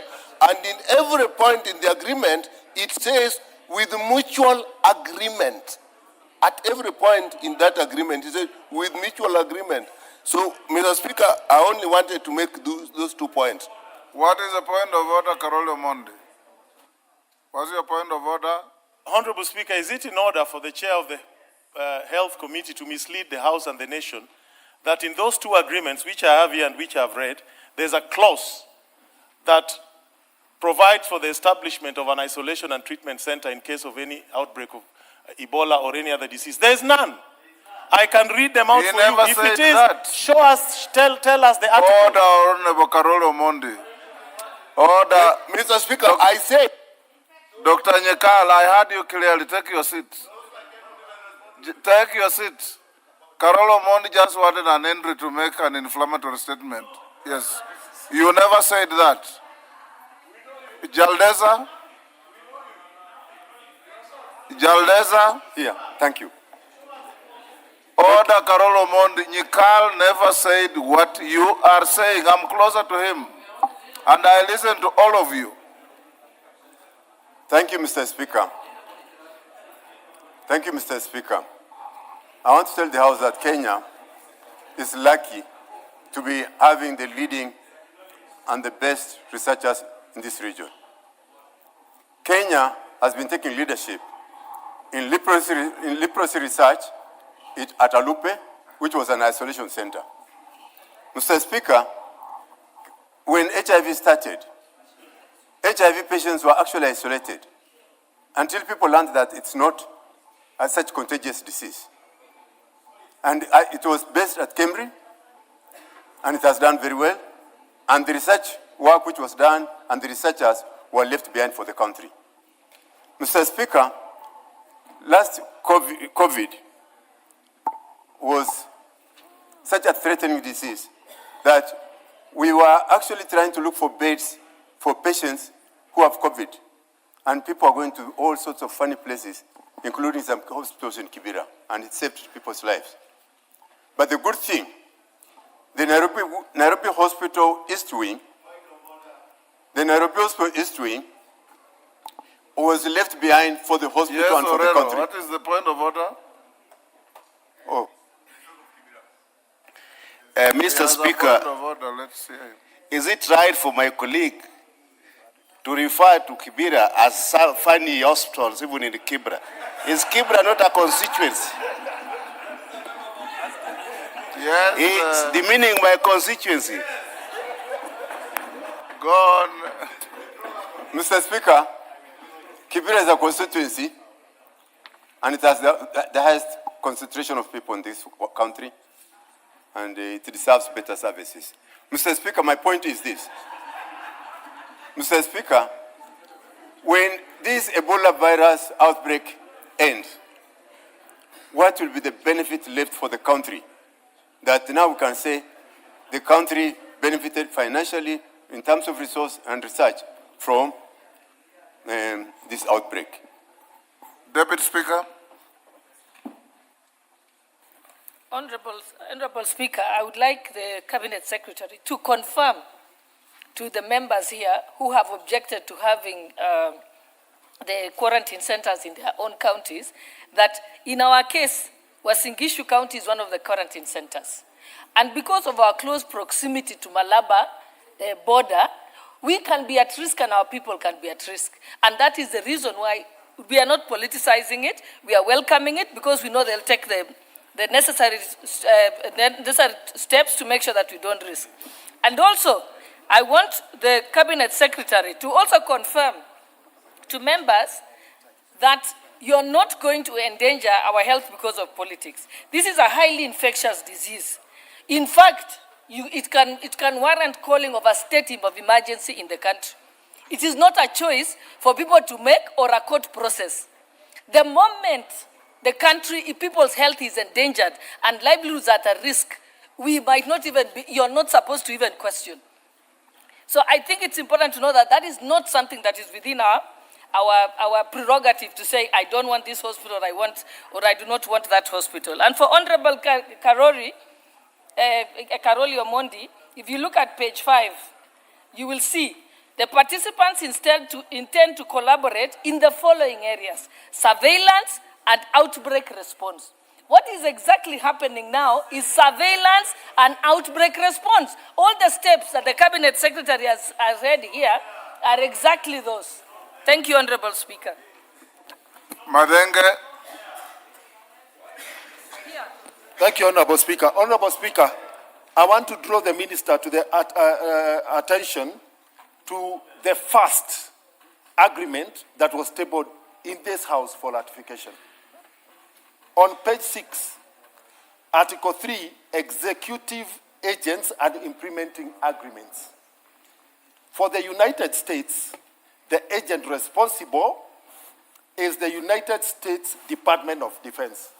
And therefore, Honorable Speaker, the Minister cannot fail to respond to the words of the Secretary of State in saying that the United States will not allow Ebola-infected patients into their borders, because that is the issue that Kenyans are talking about.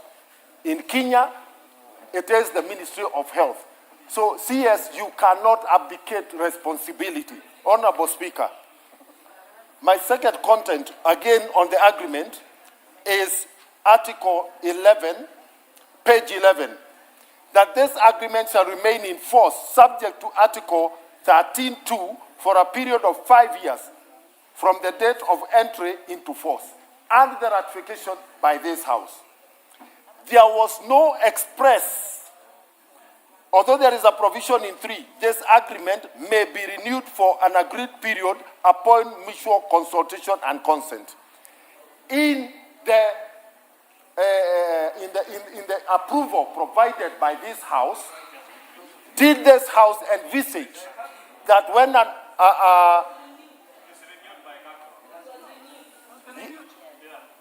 am talking about the approval by the House.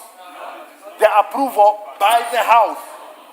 In the approval by the House, did this therefore mean automatically that then when the Cabinet then renewed, that extended the approval granted by this House? Lastly, Honorable Speaker. I gave you an opportunity for one, Madenge. Allow me just one. The committee recommendations, Honorable Speaker. Number 5, the implementing review committee be constituted and should develop a mechanism for reporting back to Parliament on the status of the implementation of this agreement. how many reports, Honorable Speaker, have been brought to this House on the implementation? Minister, before you answer, let me give the minority whip, Millie. Millie, Thank you. ask one question only. Thank you, Mr. Don't make Speaker. a speech. No, I actually wasn't going to give a speech. You are the one prompting me. But I'm not asking. I will stop you if you I'm not try. asking. I'm not going to. Go ahead. Thank you, Mr. Speaker. Mr. I've Speaker. given Millie on account of being your leader. Go on. Thank you, Mr. Aye. Mr. Speaker, you can see Suberians are disturbing each other. Mr. Speaker, mine is really very, very simple. And if you listen to the concerns, Kenyans are not really too worried about setting up of centers that protect Kenyans. Kenyans are worried about the statement that was made by Rubio from the US that seems to imply that this facility is for Americans to protect Americans so that the infected Americans do not touch American soil. And Mr. Speaker, if you want my opinion, it was a very irresponsible statement. yes, it was a very responsible statement. Yes. And all I want to ask Honorable Duale, even though he's throwing back this to the Ministry of Foreign Affairs, is what is he doing to deal with this issue squarely with America? We have seen our counterparts in West Africa when they're being bullied by the French, that they take a firm position and say no. So what are you doing to tell America that they are a friendly nation and we are friends to them, but we cannot allow a situation that compromises our own nationals to maintain that friendship? We cannot allow such things in Kenya. Thank you. Last, Bukose. Thank you, Honorable Speaker. Honorable Speaker, I want to confirm that when the report was tabled in 2016 by the Committee of Health, I seconded that report, and the chair was Honorable Nyamai. What I wanted to ask the Cabinet Secretary, what I wanted to ask the Cabinet Secretary, why are you laughing? No, it was Honorable Nyamai. If it's a statement of fact, it remains a statement of It's fact. a statement of fact. Yes. Honorable Nyikal was a member of the committee. And Honorable Speaker, one funny thing about that report is that when we put into the dailies to ask for public participation, there was no single memorandum from the public.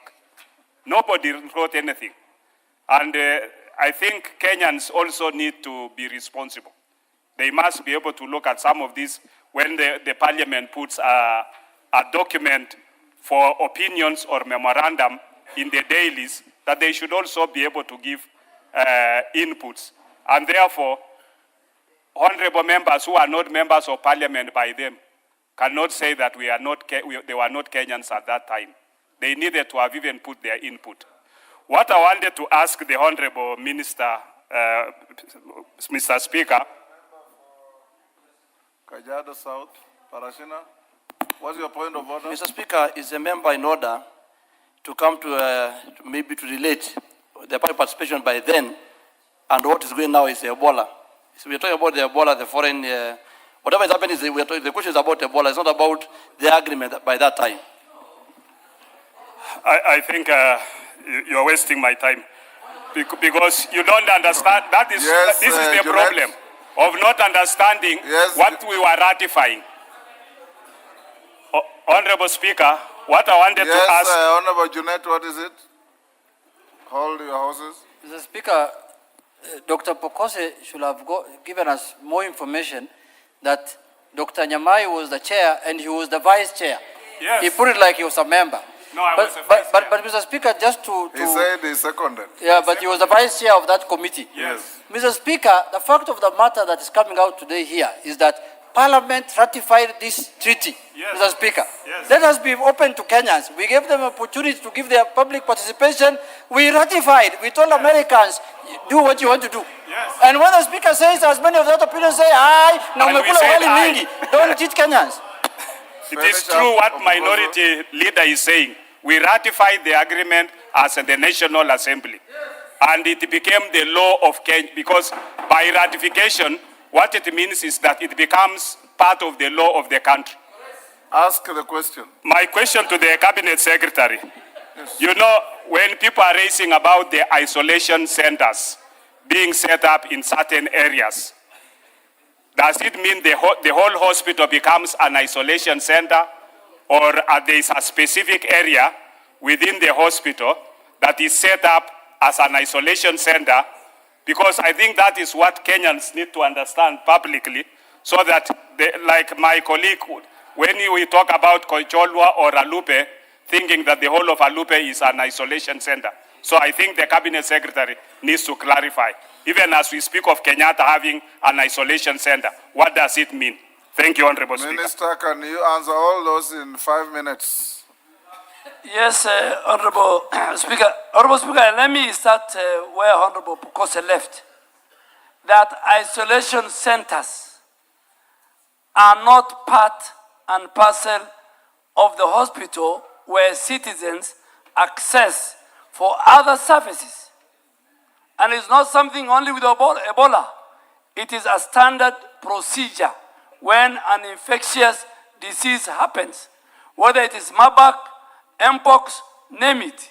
So even in Alupe, in any facility, even in Laikipia, it is very far. Those who come from Laikipia know the expansiveness of Laikipia Air Base. It is far from the base and all the facility in the base. So no hospital. Honorable Chair, Honorable Junet asked whether the issue of our sovereignty. And in my statement I say, and I want to emphasize, that international cooperation does not mean surrender of our national authority and sovereignty. All public health decisions within Kenya remain under the authority of the government of Kenya. International partners and governments, including the US, they provide technical assistance, they provide health commodities, they provide finance, and I want to thank the US government, the only one so far, apart from WHO, who has provided 1.7 billion for just only Ebola. They provide training and logistics support within the framework approved by the Kenyan authorities, and which is consistent with the Kenyan laws.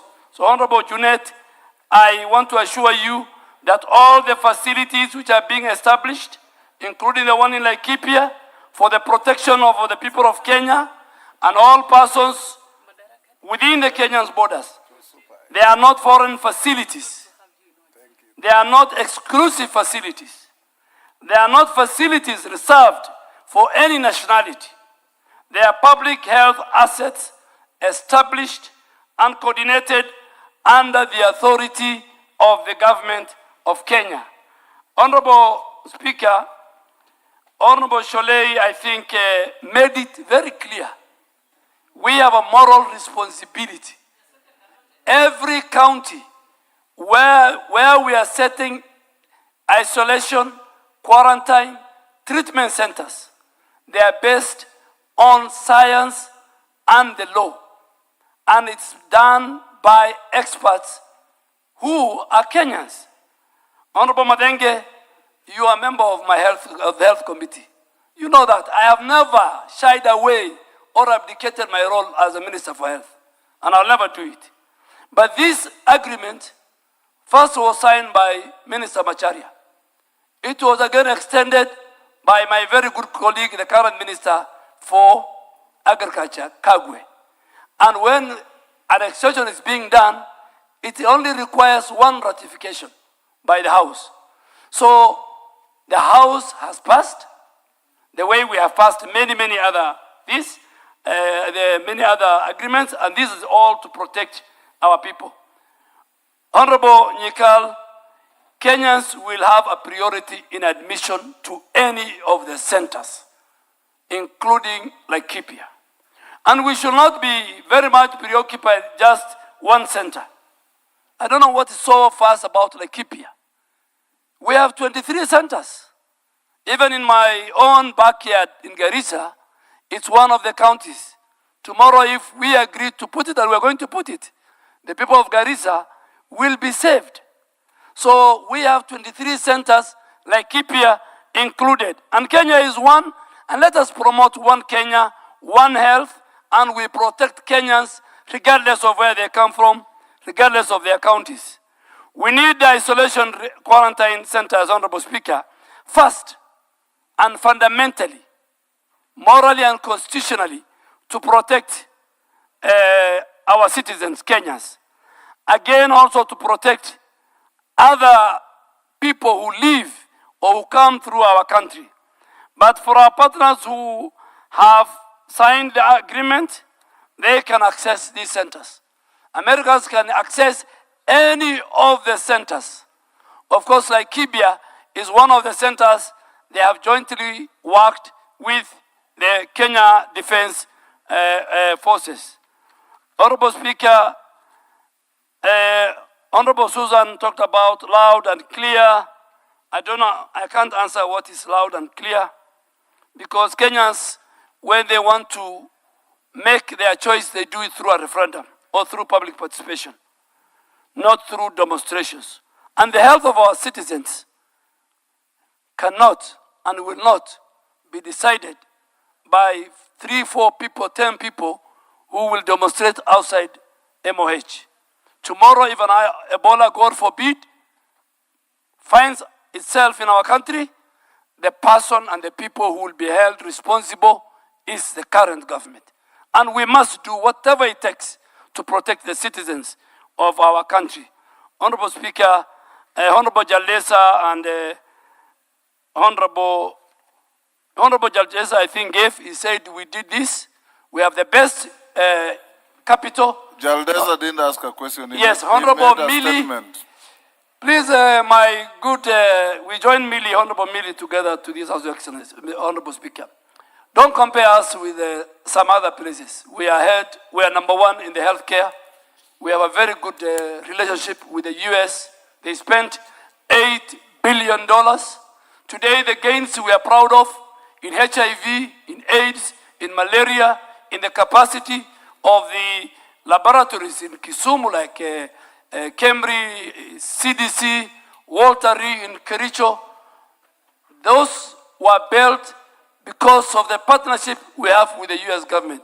For Mark Rubio, I think Senator Mark Rubio, the Speaker, has spoken about it. He's a former long-serving Kenyan foreign minister. He understands diplomacy better than me. I've never been a diplomat. Thank you, Mr. Speaker. We'll end there.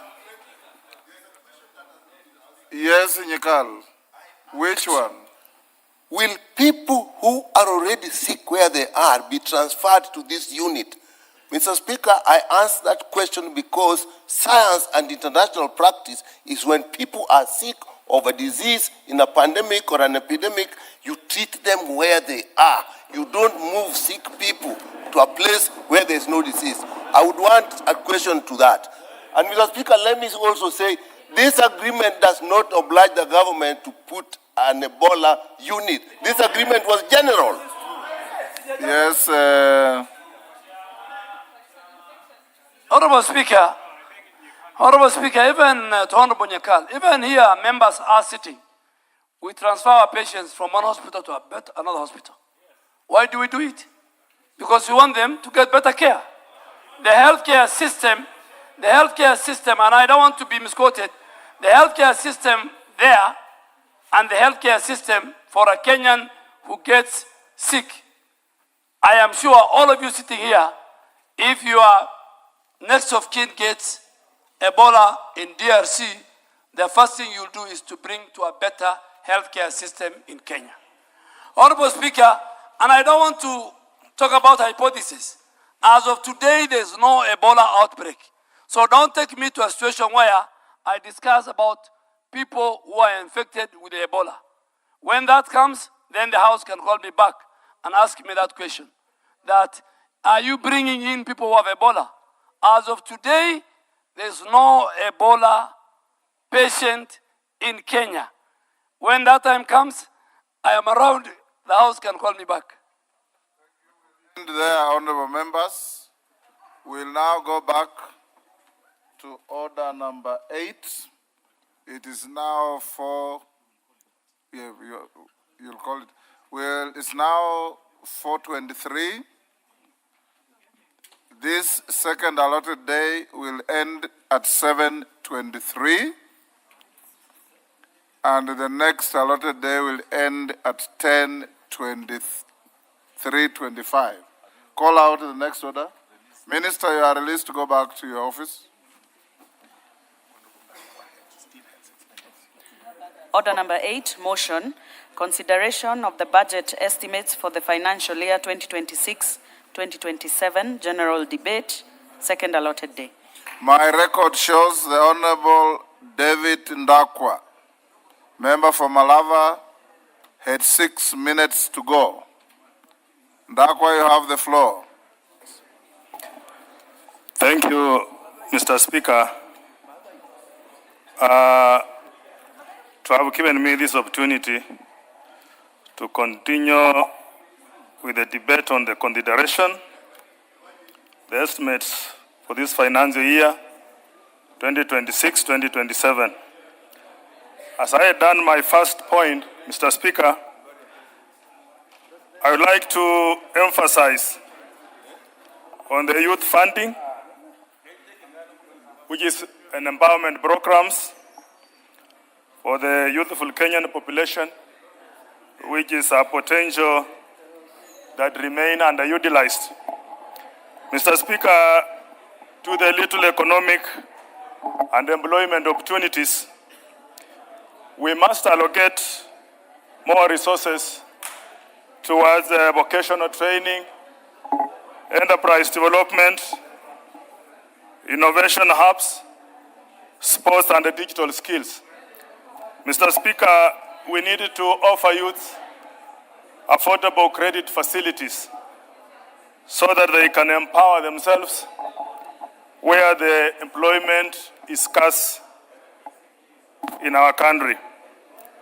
Mr. Speaker, sir, empowering our youth is not just about expenditure. It is about investment of this country into the youth, which is for the future and the prosperity of this country, looking at the stability of the economy. Mr. Speaker, I'd like to comment something on education, whereby an educated society is empowered. An empowered society, Mr. Speaker, in the nature that we strongly advocate and enhance the funding of this education sector. Mr. Speaker, sir, education remains an equalizer to our standard of life, and most effectively is a tool in fighting poverty and also creating job opportunities. Looking at this budget, Mr. Speaker, we look at the allocation and find that it has been given a substantial amount of 789 billion towards education. Mr. Speaker, sir, this is a good gesture on infrastructure development. Mr. Speaker, sir, on the recruitment of teachers, whereby we need to have GSSC teachers to be confirmed because they are serving on contract. Mr. Speaker, sir, we are looking at the allocation of bursary, whereby the needy students are to be helped to enhance in the academics. Mr. Speaker, sir, bursary also as a conduit for getting to understand the measure of academic in our law society. The much that is given to education should be given a latitude in bursaries, whereby bursaries in our constituents is also giving lifeline to the low earners in our society. Mr. Speaker, sir, we need digital learnings to be enhanced and also some improvement in learning environments, not just in local areas, but also in urban areas.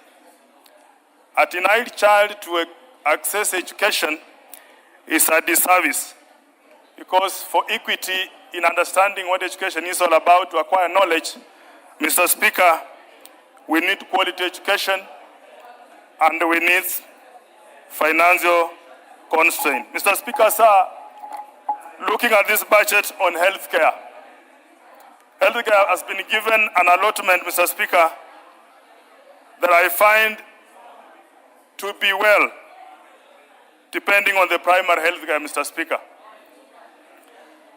An improved access to healthcare, Mr. Speaker, it can keep some good survey in equipped hospitals, whereby health centers, like where I come from,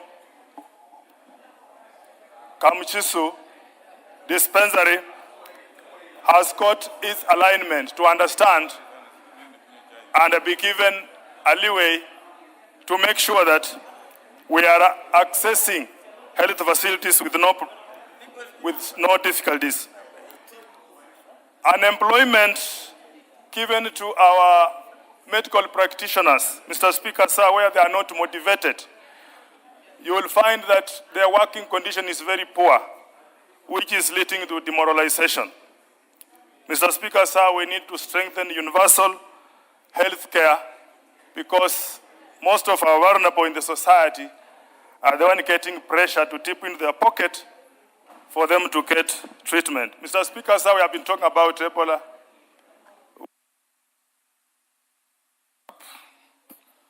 Martin Owino, did you speak to this? Okay, get yourself out. Victor Koech. I'm following the screen. Thank you. Thank you so much, Honorable Speaker, for the opportunity as well to contribute to the motion that is before this House on the consideration of budget for the financial year 26-27, Honorable Speaker. I will constrain myself, Honorable Speaker, to the most of the basic needs. And as to why I say so, Speaker, is because where I come from and where we, members of the rural constituencies and single constituencies that we come from, Honorable Speaker, there are basic needs that still require proper budgetary consideration. Honorable Speaker, on matters education, as far as we are happy with what the Department of Education is doing and are planning to appropriate good monies to infrastructural development, Honorable Speaker, it is very paramount for this House, Honorable Speaker, in the future to as well consider the constituencies that are believed to be underdeveloped. Because, Honorable Speaker, a constituency like Chepaluku constituency that has 187 primary schools that are registered, that has 97 day secondary school that are registered, Honorable Speaker, that is a 5-ward constituency and getting an allocation of 192 in CDF, Honorable Speaker, it is paramount and it's reasonable that the budget and the chair for budget is here, and I'm happy he visited Bomet County, the first ever budget chair to visit Bomet County. He was there in person, he listened, he went through the proposal that we gave him. And I have a belief that he understood the reason where we're coming from, that Chepalungu constituency and other rural constituencies require affirmative action so that our students can be able to compete fairly. Because, Honorable Speaker, they say education is an opener and it's an equalizer. Failure for rural constituencies to have basic infrastructure like the laboratories, like the libraries, like tuition block classrooms, Honorable Speaker. That is why we call upon the Department of Education, together with the chair for budget, to be considering such constituencies like Chepalungu constituency. Honorable Speaker, when you talk about TFET, we know the steps that TFET has put, the efforts that is being put by the TFET department in enhancing and in disseminating knowledge, the skills, the basic skills. There are other constituencies like my constituency, Chepalungu, that has an incomplete lab. And that is why we always run to the budget committee to ask if we can at least get some few shillings to complete such infrastructure. But Honorable Speaker, there is something that has been crossing my mind for so long. Because we give free registration, free examination fee, courtesy of the government, to the grade 12, let me say to the Form 4s. We also give it to previously under 844 to class 8. When it goes to the tertiary level, and I'm specific to TVET's, Honorable Speaker, a student or a learner who wishes to sit for exam is being asked to pay to a tune of 12,600. These are amounts, Honorable Speaker, that we've been discussing and encouraging that the Ministry of Education, through TFETs, if it is possible, they can also give free registration to these particular learners so that they do not fall or drop out of school because of lack of examination fee. Honorable Speaker, when I come to electricity, Honorable Speaker, we have had various debates on how we appropriate these monies. Honorable Speaker, a rural constituency in Turkana, a rural constituency in Kisumu, a rural constituency in Bomet compete for the same limited resources like an urban constituency that has a better electricity connectivity. Honorable Speaker, we have always called upon anyone who is relevant to at least consider affirmative action for constituencies that are still below 20% in terms of electricity connectivity. Honorable Speaker, when some of us were elected, we were below 15%. The much that we've tried, no one is able to appreciate, simply because the demand versus the supply is too huge, Honorable Speaker. And that is why all the time we find ourselves in the ministries, we find ourselves with the chairman for budget, trying to at least argue our points that these rural constituencies have to be given proper support in terms of affirmative action. Honorable Speaker, when it comes to other basic needs, that is water and health, I am happy that this government, that this House is appropriating proper finances so that the health care, that is the social health authority, is being given proper consideration so that our people can be able to access free and cheaper and affordable health services.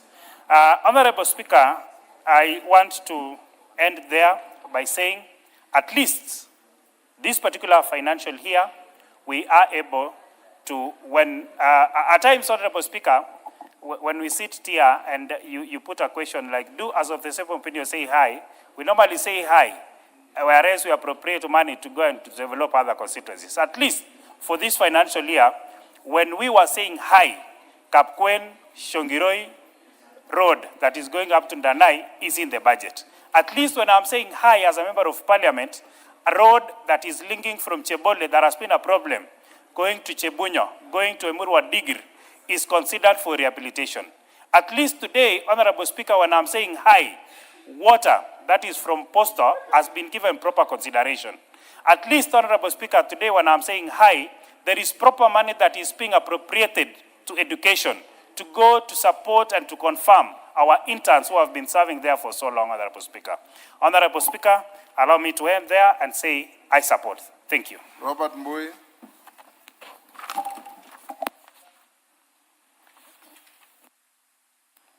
Yeah, thank you, Mr. Speaker, for this opportunity to also make my contribution on the budget of this financial year.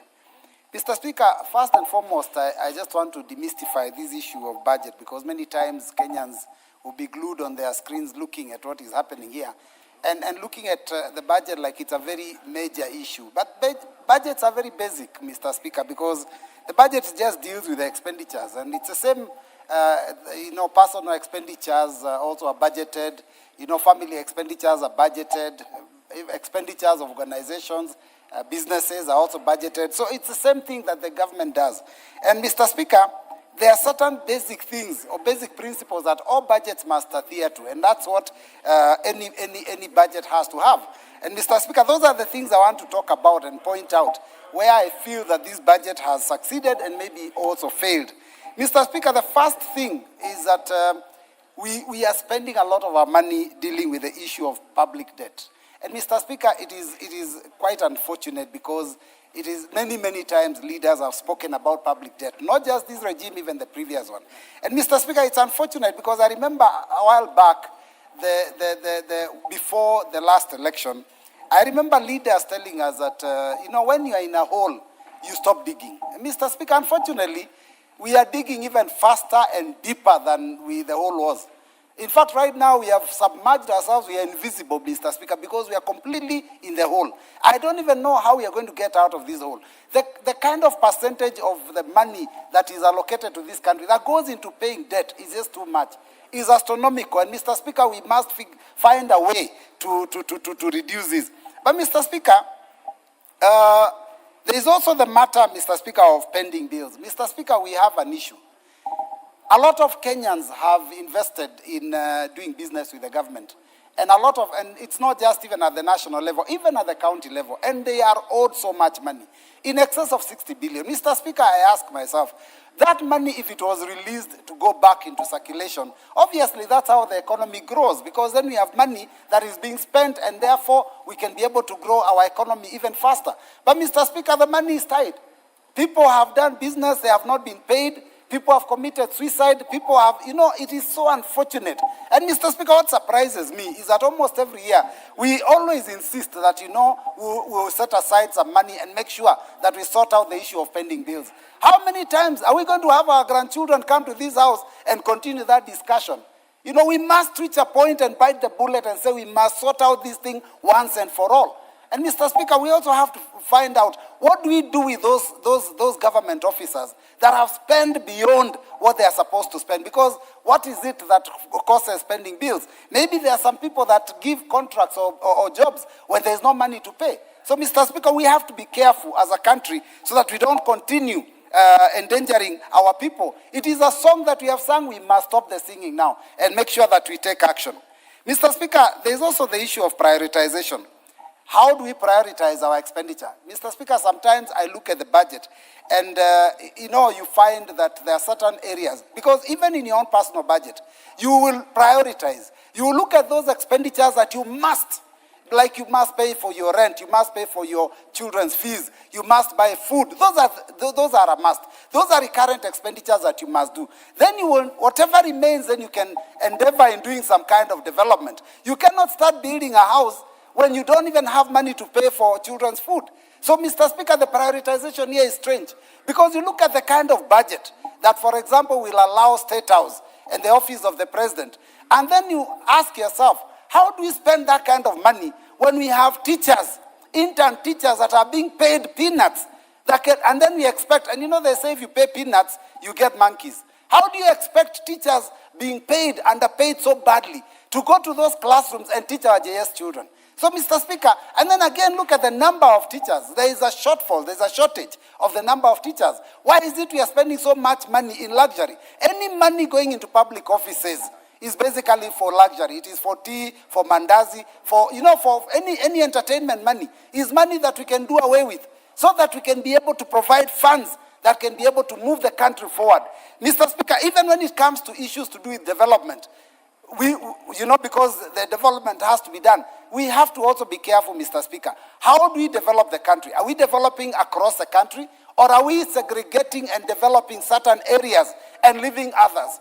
Mr. Speaker, I I have looked at that budget, and Mr. Speaker, I am a member of parliament representing a constituency called Kadhiani in Machakos County. And I must say that the only project that has been in this budget for over the years that directly touches on my constituency is just one road. That one road, which was worth 1.6 billion, started in 2017. Every year you get peanuts, peanuts, peanuts. Mr. Speaker, even the allocation that we'll get will not take this road anywhere. It's only one road. But there are members who have stood. A member has stood on the floor, and I don't want to name members because that would be unfair. And they've talked about the projects in their constituencies. Mr. Speaker, I want to understand, does it mean that Robert, these areas... There is a point of order from the chair budget. Honorable Speaker, thank you very much. I respect my leader here, but I wanted him to give me the details of the road he's talking about. The reason I'm asking is because, Honorable Speaker, we have a comprehensive program for road network in the country, where all roads are being improved, and there's no contractor who is outside site as we talk. So I'm keen to see that road so that I can see whether it's being factual or not. Because, Honorable Speaker, from the resources we have in the budget and even from the securitization, we have been able to ensure that all road contracts are going on smoothly. Honorable Speaker, if the leader could be able to share me the details, I'll be able to respond to that is concern. Because the principle of this government is not to segregate any part of the country. Thank you. Thank you. I'm happy. Give. Thank you. I'm happy the chair of budget has indicated that he would be in a position to help. It's a road from Keno through Mitaboni, through Kadhiani, all the way to a place called Kaani. Contract given in 2017, and it is even now. I mean, right now there is no contractor on site. Mr. Speaker, these are facts because even not just my place, there are many roads that are stalled all over the country. And the reason I raise this is because there are certain members that are celebrating their areas and they are very happy about the projects they've gotten, the dams and the roads and all that, at the expense of others. And that's why I'm saying that as a house, we also have to take control. I think the biggest mistake we make as a house is to allow influence from outside to make the decisions on our behalf. Because if we sat and shared out equitably and fairly, then we'll be able to develop the country across, and all of us would be able to get a project or one or two projects. So, Mr. Speaker, my concern is that the distribution of resources across the country has been unfair, and I think, Mr. Speaker, that is something we need to address as a nation, so that going forward, this House can take the power that it has been given by the Constitution, make the budget, and ensure that we take care of the interests of the people that we represent. Mr. Speaker,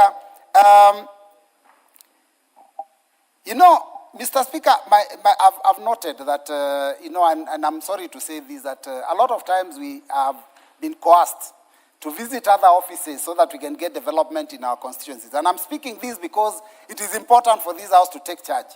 I want to ask that and plead that as we go into the future, when it comes to matters budget, even if the Treasury proposes, let us listen to one another. Let us listen to one another. Let us come up with a budget that touches on all corners.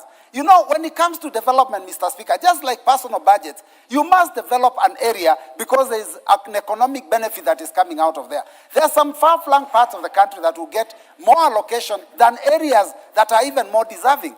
Places where money will be invested, and you can see absolutely no return for the investment. So, Mr. Speaker, I want to talk about that issue of equitable distribution of resources. Let us be fair. Let us ensure that it is not just Kenya Kwanza regions that are being supported. Even Lower Eastern is part of Kenya, and every part of Kenya deserves a big share or the fair share of the budget. Thank you, Mr. Speaker, for that opportunity.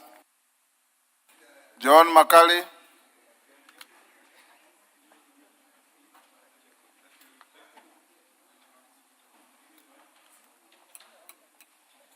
Give me the mic. Oh, thank you, Honorable Speaker, for the opportunity to also weigh in on these budget estimates for the financial year 2026-2027.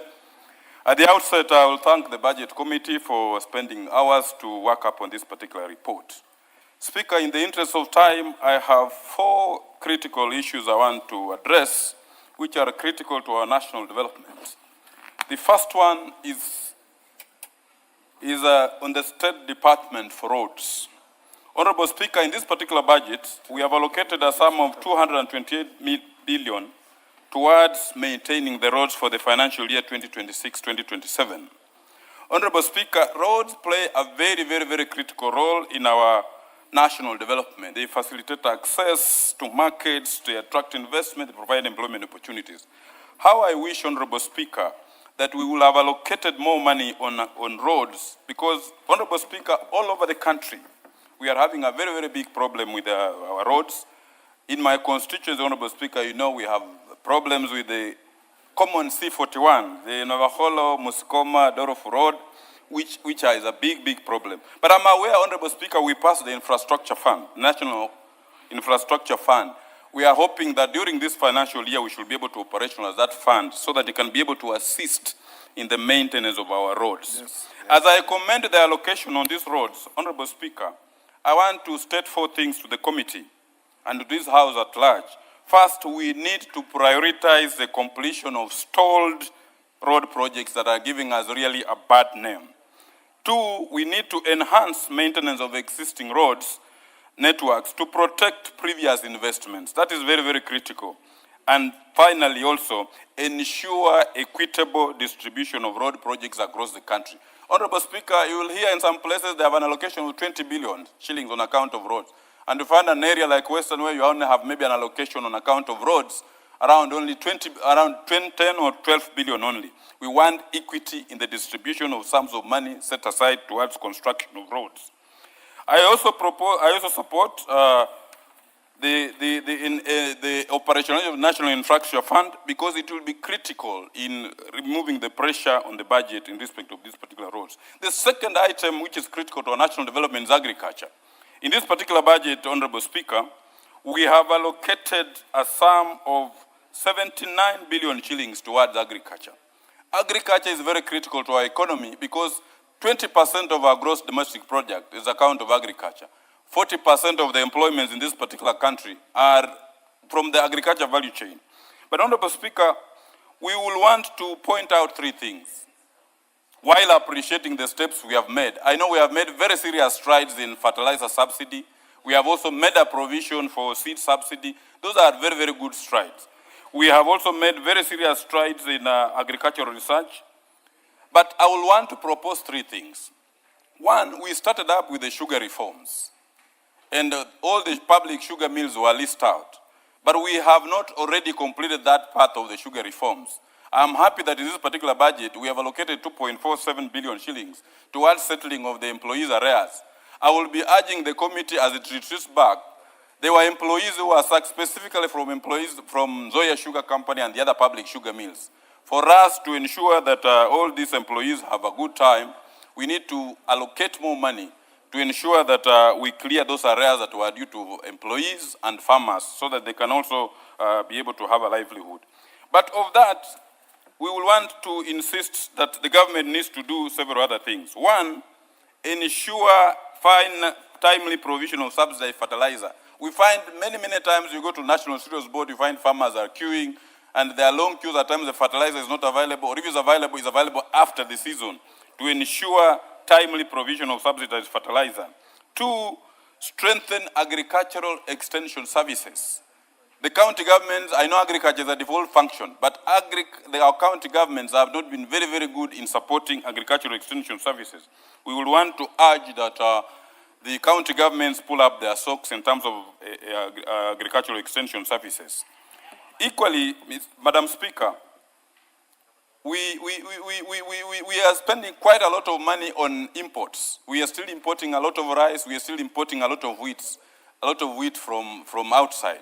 We need to strengthen our agriculture sector by ensuring that we have sufficient provision of funds to it.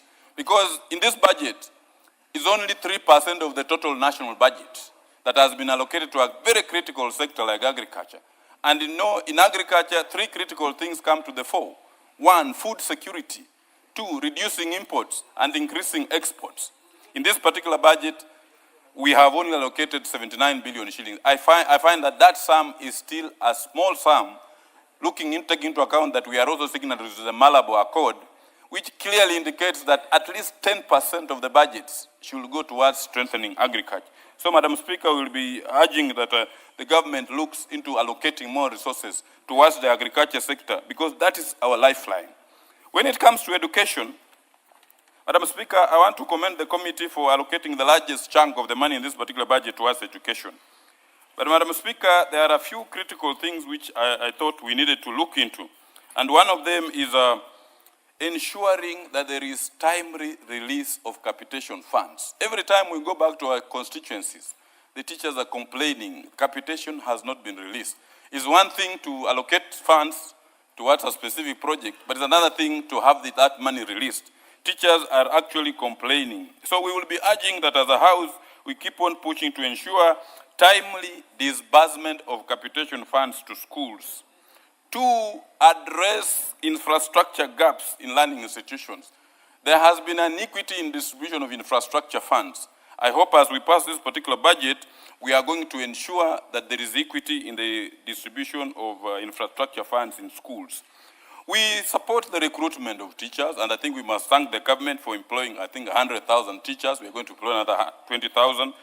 But we need to ensure that as we distribute those teachers, we distribute them evenly so that there are no shortages of teachers in some places, and we find some places teachers are many than other places. So we need to ensure that even if we employ these teachers, there is equity in their distribution to various places. Because you can find some places there are more teachers, other places there are no teachers.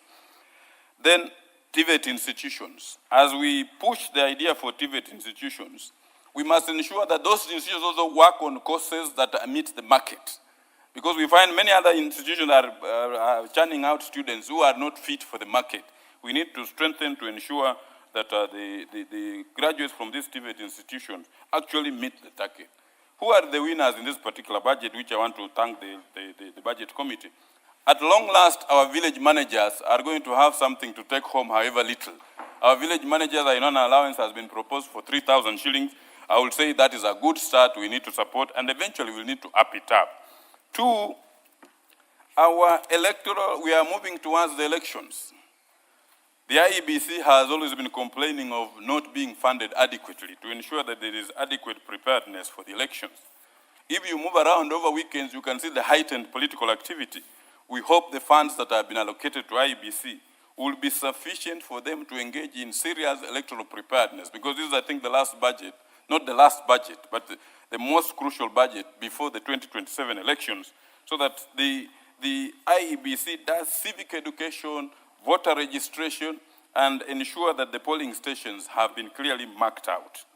Equally, from this, we will wish to thank the committee also for looking at confirmation of the JSS teachers. The committee has made a recommendation to have 20,000 teachers confirmed. How I wish you will have confirmed the entire 44,000 teachers who are on internship in JSS and have them, all of them confirmed. But moving forward, we can have a very, very nice budget. But, Madam Speaker, as a House, we need to also pull up ourselves to ensure that we monitor the usage of these particular funds. Because if we do not, then we could just have sums of money distributed on paper, but we are not monitoring up the usage of these particular funds. Because every time we move out in our constituencies, you'll find people are saying funds have not been used, programs that were actually budgeted for have not been executed. We hope that this time round we are going to do our oversight role as much as we can, so that we can ensure that public funds are put to good use. I support, Madam Speaker.